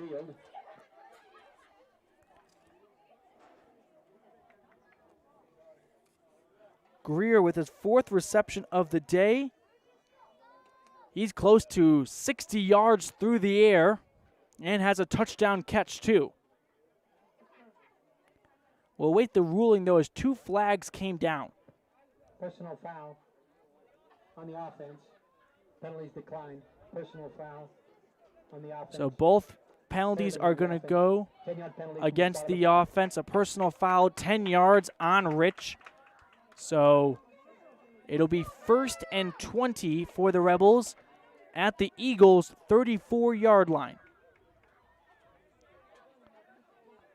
We have just over 6 minutes remaining in the game. Rebels lead 14-7 on the Station on Main scoreboard. 1st and 20 for the Rebels at the Eagles' 36-yard line. Penalty takes the ball back to the 37-yard line. First down. Here's 1st and 10 for the Rebels. 3 yards to go. Carrillo lines up in the pistol once again. Trips on the far side, 1 receiver on the near side. Takes the snap, looks to pass, swings it out to Greer, catches up the numbers. Now he runs towards the sideline, tries to evade a defender or 2, but he's pushed out near the line of scrimmage. About a gain of 2 on the play. Bringing up a 2nd and long for the Rebels.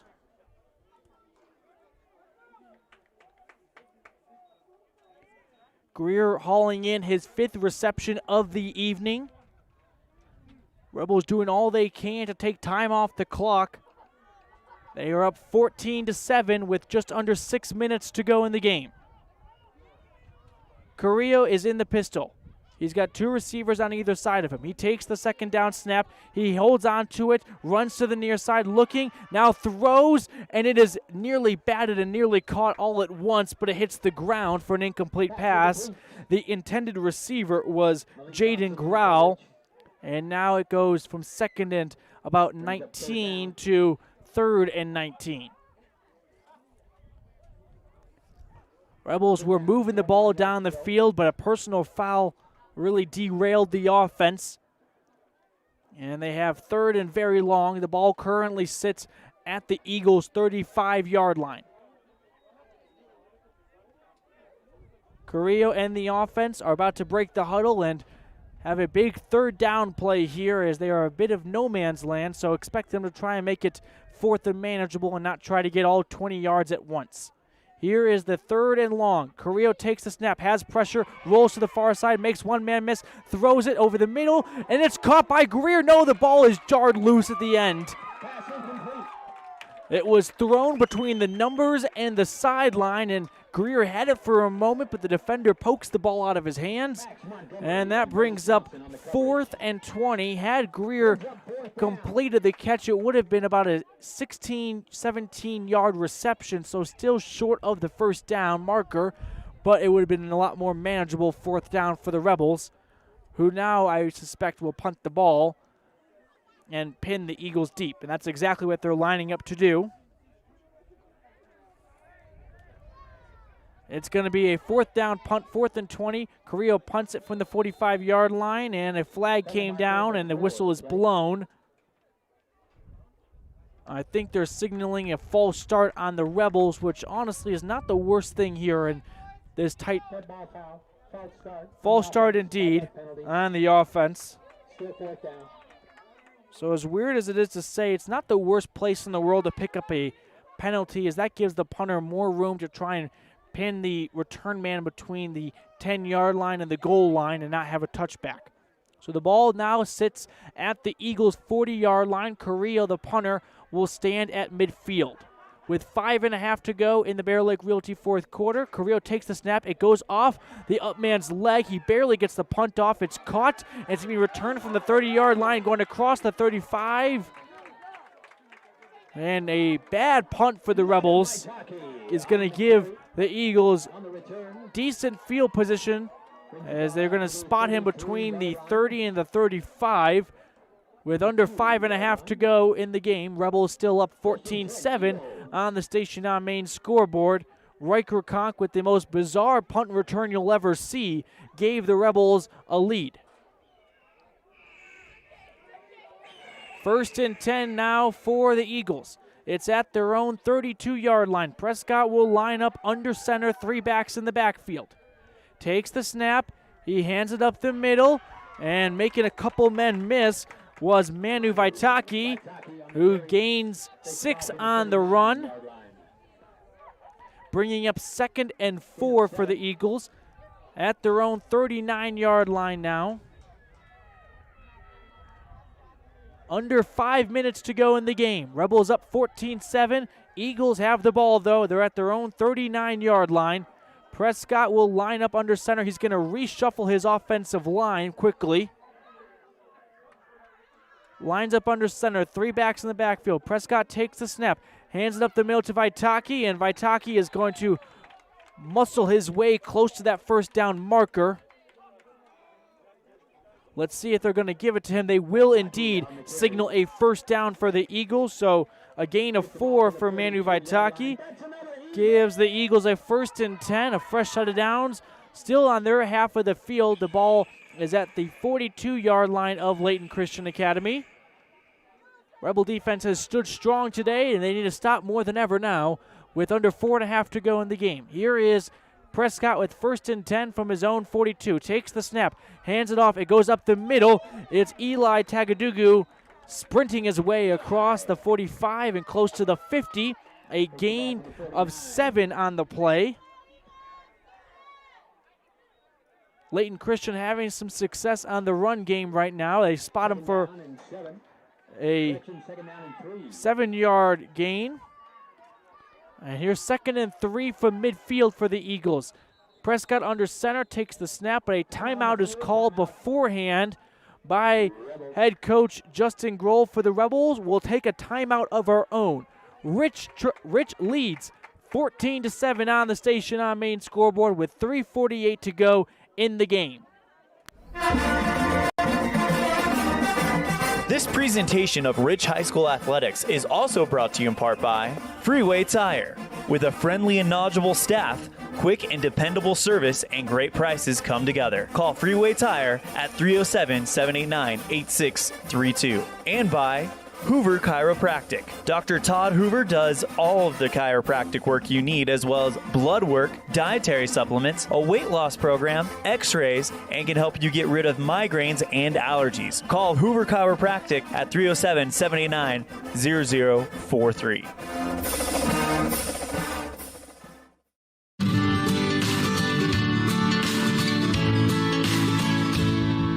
America keeps moving, and Auto Farm Chevrolet is here to help you keep rolling. Whether you need a brand new vehicle or service on one you already own, Auto Farm Chevrolet is here to lend a helping hand. Our certified mechanics are knowledgeable, and our sales team takes the time to get to know you and what your needs are. Stop in today. Auto Farm Chevrolet, 624 Front Street, Evanston. Evanston's community-driven dealer.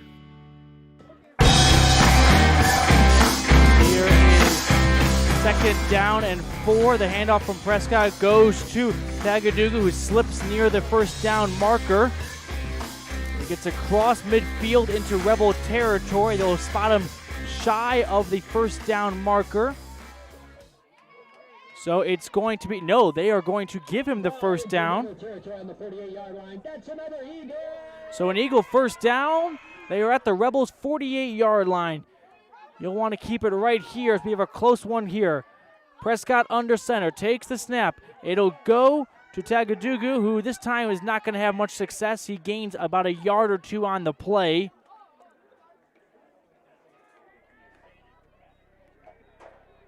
So a 2-yard run from Eli Tagadugu. It's his 16th carry of the day. And this could be the final drive of the game. We're under 3 minutes now in the game. Rebels up 14-7 on the Station on Main scoreboard. They've got to keep a stop here to keep this lead ahead. Here's the snap, second down. Prescott looks to pass, looking over the middle, and it's intercepted! It's intercepted! It's going to be Hayden Meek coming up from the safety position to make the pick. And the Rebels take over at their own 26-yard line. What a play by Hayden Meek. That's got to be your McKay Frankham precision play of the game. Prescott overthrew his receiver. Hayden Meek was waiting for it with open arms and makes the interception. A penalty marker came down at the end. Doesn't matter. It's going to be Rebel football with 2:44 to go in the game, leading 14-7. Hayden Meek has made a couple of key defensive plays all season long, and that may be the biggest. Football foul, unsportsmanlike conduct on the Rebels. Unsportsmanlike conduct on the Rebels. They have all shoulders right now, but it'll back it up. Currently, it's at the 25-yard line. It'll go to somewhere between the 15 and the 10. Let's see where they move it. Rich takes over with just north of 2.5 remaining in the Bear Lake Realty fourth quarter. It's going to be at the 12-yard line of the Rebels. Ball back to the 13-yard line, 1st and 10 Rebels. 1st and 10 Rich from their own 12-yard line. Carrillo in the offense break the huddle. 3 receivers on the far side. Carrillo in the pistol formation. He takes the snap. He'll roll out to the right. Looks to option it out. No, he holds on to it. Cuts up across the hash marks, and he'll gain about a yard or two on 1st and 10. And Rich looks to keep this clock moving. We're under 2.5 to go in the game.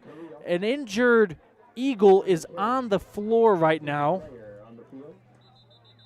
So while the medical staff will attend to him, we'll step aside.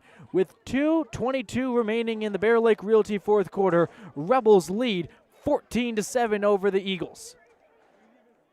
Whether you're kicking up dust in the hills, making waves down on the lake, or taking advantage of the world's greatest powder, don't just hope to have fun. Take that sled by the handlebars and make your time at Bear Lake epic. Epic Recreation rents equipment and cabins for your vacation fun at beautiful Bear Lake. From watercraft large and small to UTVs, sleds, and more, Epic Recreation has it all to go on-road, off-road, or out on the Caribbean blue water. Book your adventure at epicrecreation.net.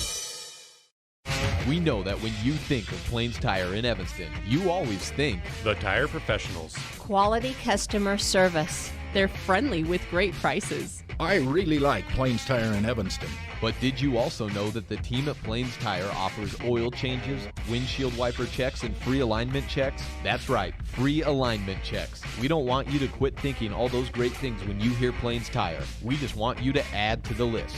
Plains Tire, the tire professionals. Stop in today, 157 Bear River Drive.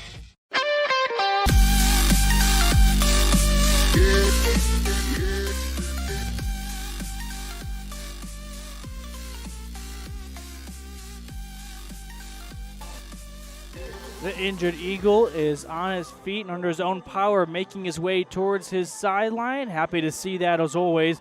And when the Rebel offense comes back to the field, they will have 2nd and 9 from their own 14-yard line with a 14-7 advantage. They're looking for their first win since October 18th, 2018 against Altamont. And they have an opportunity to do so.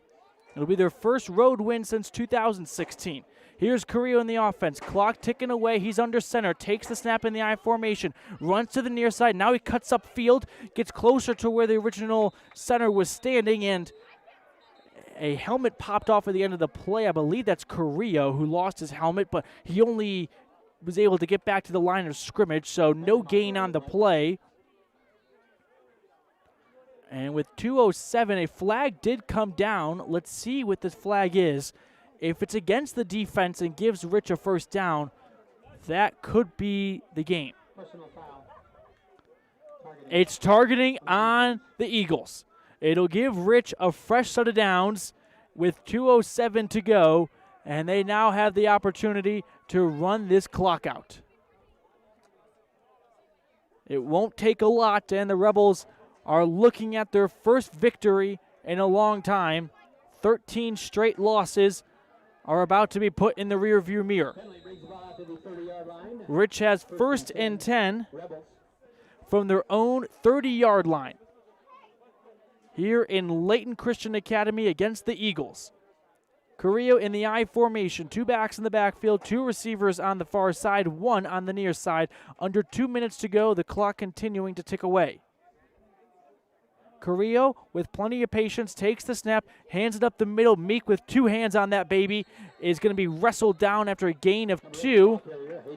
The name of the game is to protect the football right now, and Hayden Meek knows it. He had 2 hands on the ball. Speed was not the most concerning thing to him as he gains 2 on the play.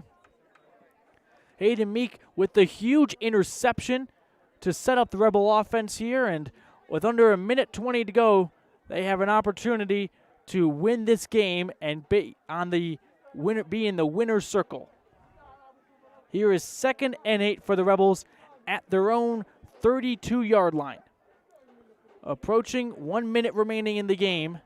Carrillo in the pistol. He takes the snap, rolls out to the far side, cuts up the middle, gets across the 45, and falls between the 35 and the 40, that is. And I believe a timeout may be called here by the Eagles. Timeout on the field. It's going to be a big 3rd down with 52 seconds remaining. We'll take our last break here when we return. 52 seconds to go in the game. 3rd and 2, Rebels with the opportunity to put the nail in the coffin. They're up 14-7. Whether you need a big bite to eat, a tasty snack, or a sweet treat, the Crawford Trough in Randolph has it all to satisfy your cravings. From tasty burgers and wraps, patty melts and perfect pitas to fresh salads, home-cut fries, crispy onion rings, and of course, that silky smooth ice cream. The Crawford Trough can feed your hunger and then some. And if you haven't tried one of the Trough's mixed sodas, your taste buds don't know what they're missing. Stop in today at the place to eat and drink, the Crawford Trough at 120 South Main, Randolph. Whether it's for your home, your ranch, your equipment, or your business, when you need propane, count on the best. T7 Propane in Woodruff. The safe and professional team at T7 Propane offers quality product and the most responsive propane service in the area, so you can enjoy the affordability, reliability, and efficiency of propane. For heating, cooking, grilling, motor fuel, and more, count on the team at T7 for your personal or business propane needs. 435-793-4208.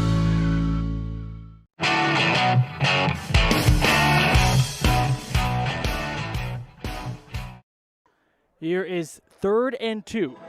Let's set the scene for you. The Rebels have 3rd and 2 at their own 38-yard line. They lead 14-7 with 52 seconds to go in the game and the opportunity to end the streak.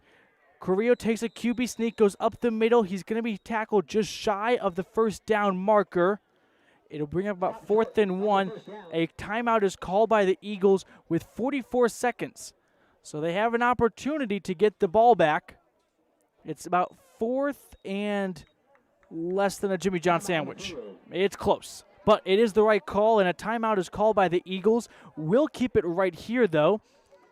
Now let's talk about what's at stake here. The Rebels on a 13-game losing streak dating back to the beginning of last season. Their last win came at the finale of the 2018 season, a 9-6 victory over Altamont on October 18th, 2018. They lost the following week in the playoffs. So just a 13-game regular season losing streak. If you include the postseason, it's up to 15 games, and right now they're about 7 yards away from winning this game. They have 4th and inches. They're at their own 39.5-yard line with 44 seconds left, and it looks like the Rebels are going to go for it. Coach Grohl is letting it all hang on the line right now. It's 4th and inches. In the I formation, Carrillo lines up under center, 2 receivers on the near side. He awaits the snap, looks left, looks right, runs up the middle. He's got the first down, and the Rebels are going to win. Carrillo plunges up the middle for 4. Plenty for the first down. And the Rich Rebel sideline and fan base is fired up. With under 40 seconds now in the game, the Rebels take 1 or 2 more snaps, and it'll be all over. Rich came in here to Layton Christian Academy, fell behind 7-0, put up 14 unanswered points, and a defensive affair. And now the Rebels, for the first time in a while, will line up in victory formation. Carrillo takes the snap, takes the best play in football, knees it, and the Rebels are going to run out the clock. They're going to win. Your final from Layton Christian Academy, Rich Rebels 14, Eagles 7.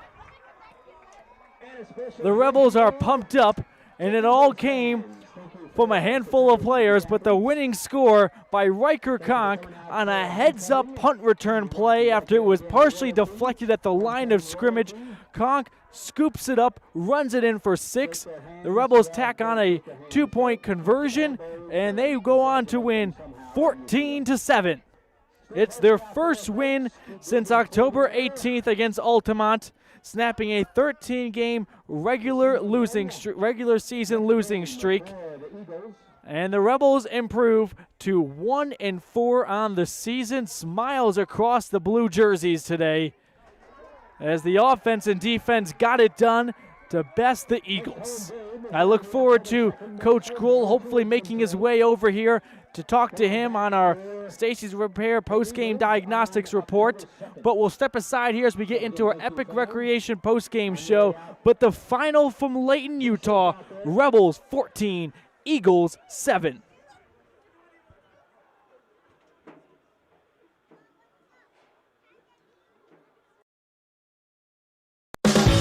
Whether it's for your home, your ranch, your equipment, or your business, when you need propane, count on the best. T7 Propane in Woodruff. The safe and professional team at T7 Propane offers quality product and the most responsive propane service in the area, so you can enjoy the affordability, reliability, and efficiency of propane. For heating, cooking, grilling, motor fuel, and more, count on the team at T7 for your personal or business propane needs. 435-793-4208.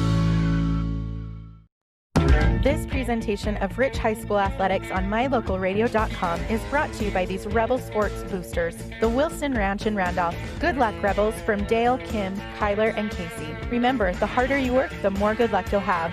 And by Argyle Ranch Saddle and Boot, Feed and Supply, a custom shop specializing in leather and wood goods, with a farm feed and supply store to boot.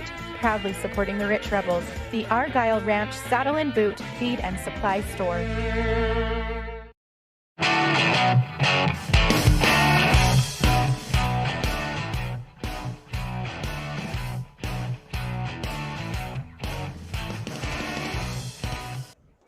Welcome back here to Layton, Utah. We're into our Epic Recreation post-game show. Rebels win 14-7 over the Layton Christian Academy Eagles.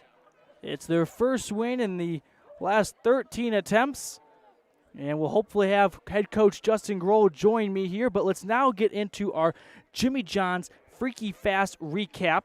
This one started off in the Eagles' favor. They scored the first points of the game thanks to a Rod Richards 70-yard touchdown run.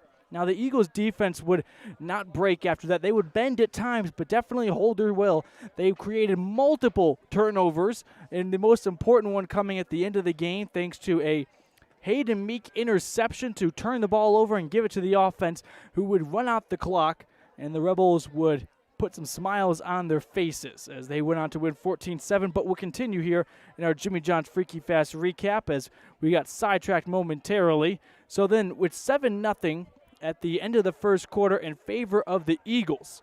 Then we move into the second quarter, and Riley Carrillo took a targeting call, hard hit to the head, and Hunter Pace, the backup, came in and delivered the first touchdown pass of the season for the Rebels. He and Greer connected for a 13-yard score in the back left corner of the end zone, and the Rebels would miss the PAT attempt and still be behind, this time only by 1, 7-6, and that was the score at the half.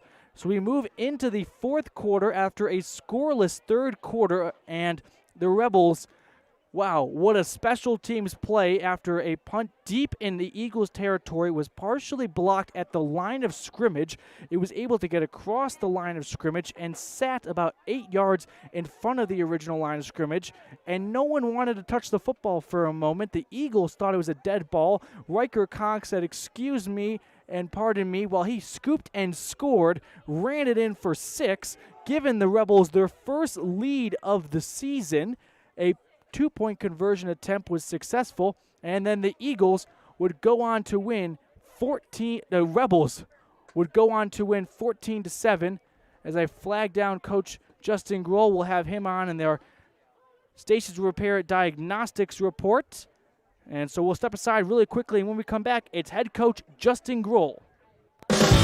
Whether it's for your home, your ranch, your equipment, or your business, when you need propane, count on the best. T7 Propane in Woodruff. The safe and professional team at T7 Propane offers quality product and the most responsive propane service in the area, so you can enjoy the affordability, reliability, and efficiency of propane. For heating, cooking, grilling, motor fuel, and more, count on the team at T7 for your personal or business propane needs. 435-793-4208. This presentation of Rich High School Athletics on MyLocalRadio.com is brought to you by these Rebel Sports Boosters, the Wilson Ranch in Randolph. Good luck, Rebels, from Dale, Kim, Kyler, and Casey. Remember, the harder you work, the more good luck you'll have. And by Argyle Ranch Saddle and Boot, Feed and Supply, a custom shop specializing in leather and wood goods, with a farm feed and supply store to boot. Proudly supporting the Rich Rebels, the Argyle Ranch Saddle and Boot, Feed and Supply Store.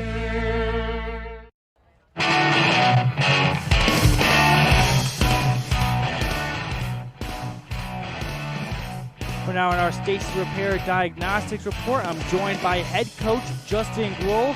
Coach, give me your raw thoughts right now after that win. That was amazing.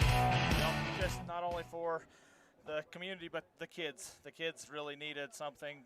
We were on that tipping verge of, can we do it or can't we? And the kids come together and they showed up and we finally did what we've tried to tell them all season we could do. Coach, are you able to pick an adjective to describe what you felt when Riker Conk scored that heads-up punt and return play? Shock and awe. Shock and awe. We were screaming, get away, because we knew we would have been glad to have it on the 15 or 20 and start there, but the kid was very smart. He watched and he actually grabbed it, and rest is history.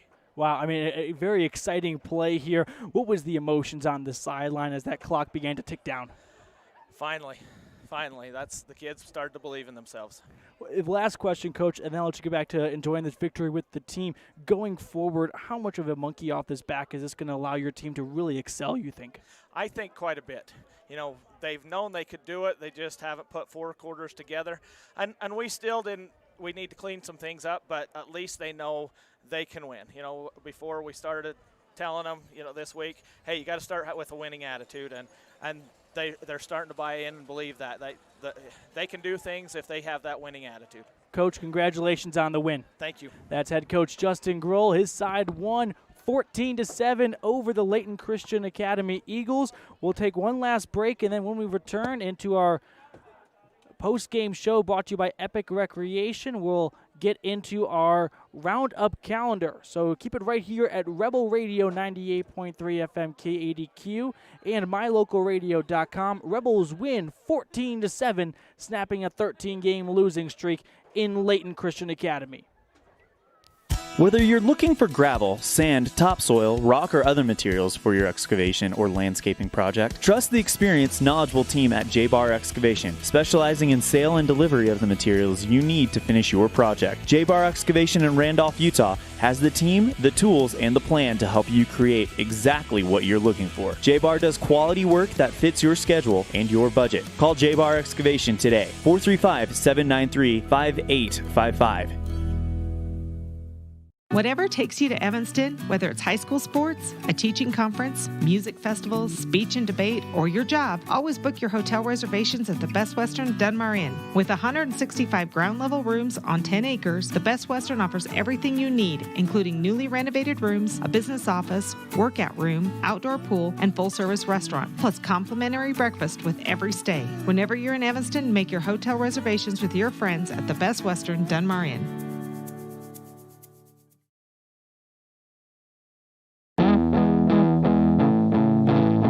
We welcome you back into our Epic Recreation post-game show.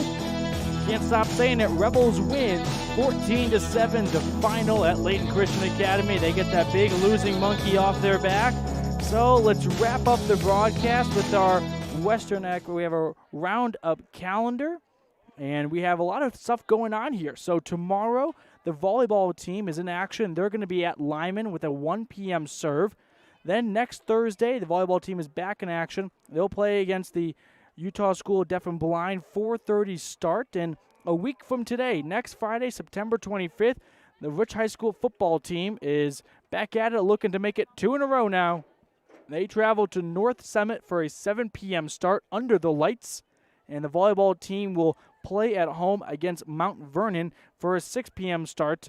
And next Saturday, so 8 days from now, it's the volleyball team in a tough matchup hosting Intermountain Christian Academy, who they are playing tonight, and that game is probably underway at this point, and what an exciting game that's going to be.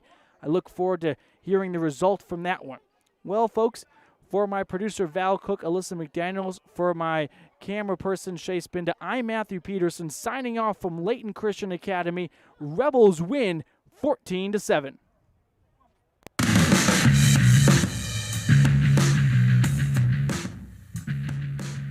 Thank you for joining us for another Rich Rebel sporting event on KADQ 98.3 or our live stream on mylocalradio.com. Today's broadcast was brought to you by our amazing sponsors. Rebel Football is brought to you by Evanston Regional Hospital, Cash Honda Yamaha in Cache Valley, the Come On In Casper, Plains Tire, Hoover Regional Chiropractic, the Best Western Dunmar Inn and Legal Tender, Freeway Tire, Auto Farm Chevrolet, Bear Lake Convention and Visitors Bureau. The proceeding has been a fully owned production of Old West Media and Cook Brothers Broadcasting. No portion can be used or rebroadcast without the express written consent of the aforementioned rights owner.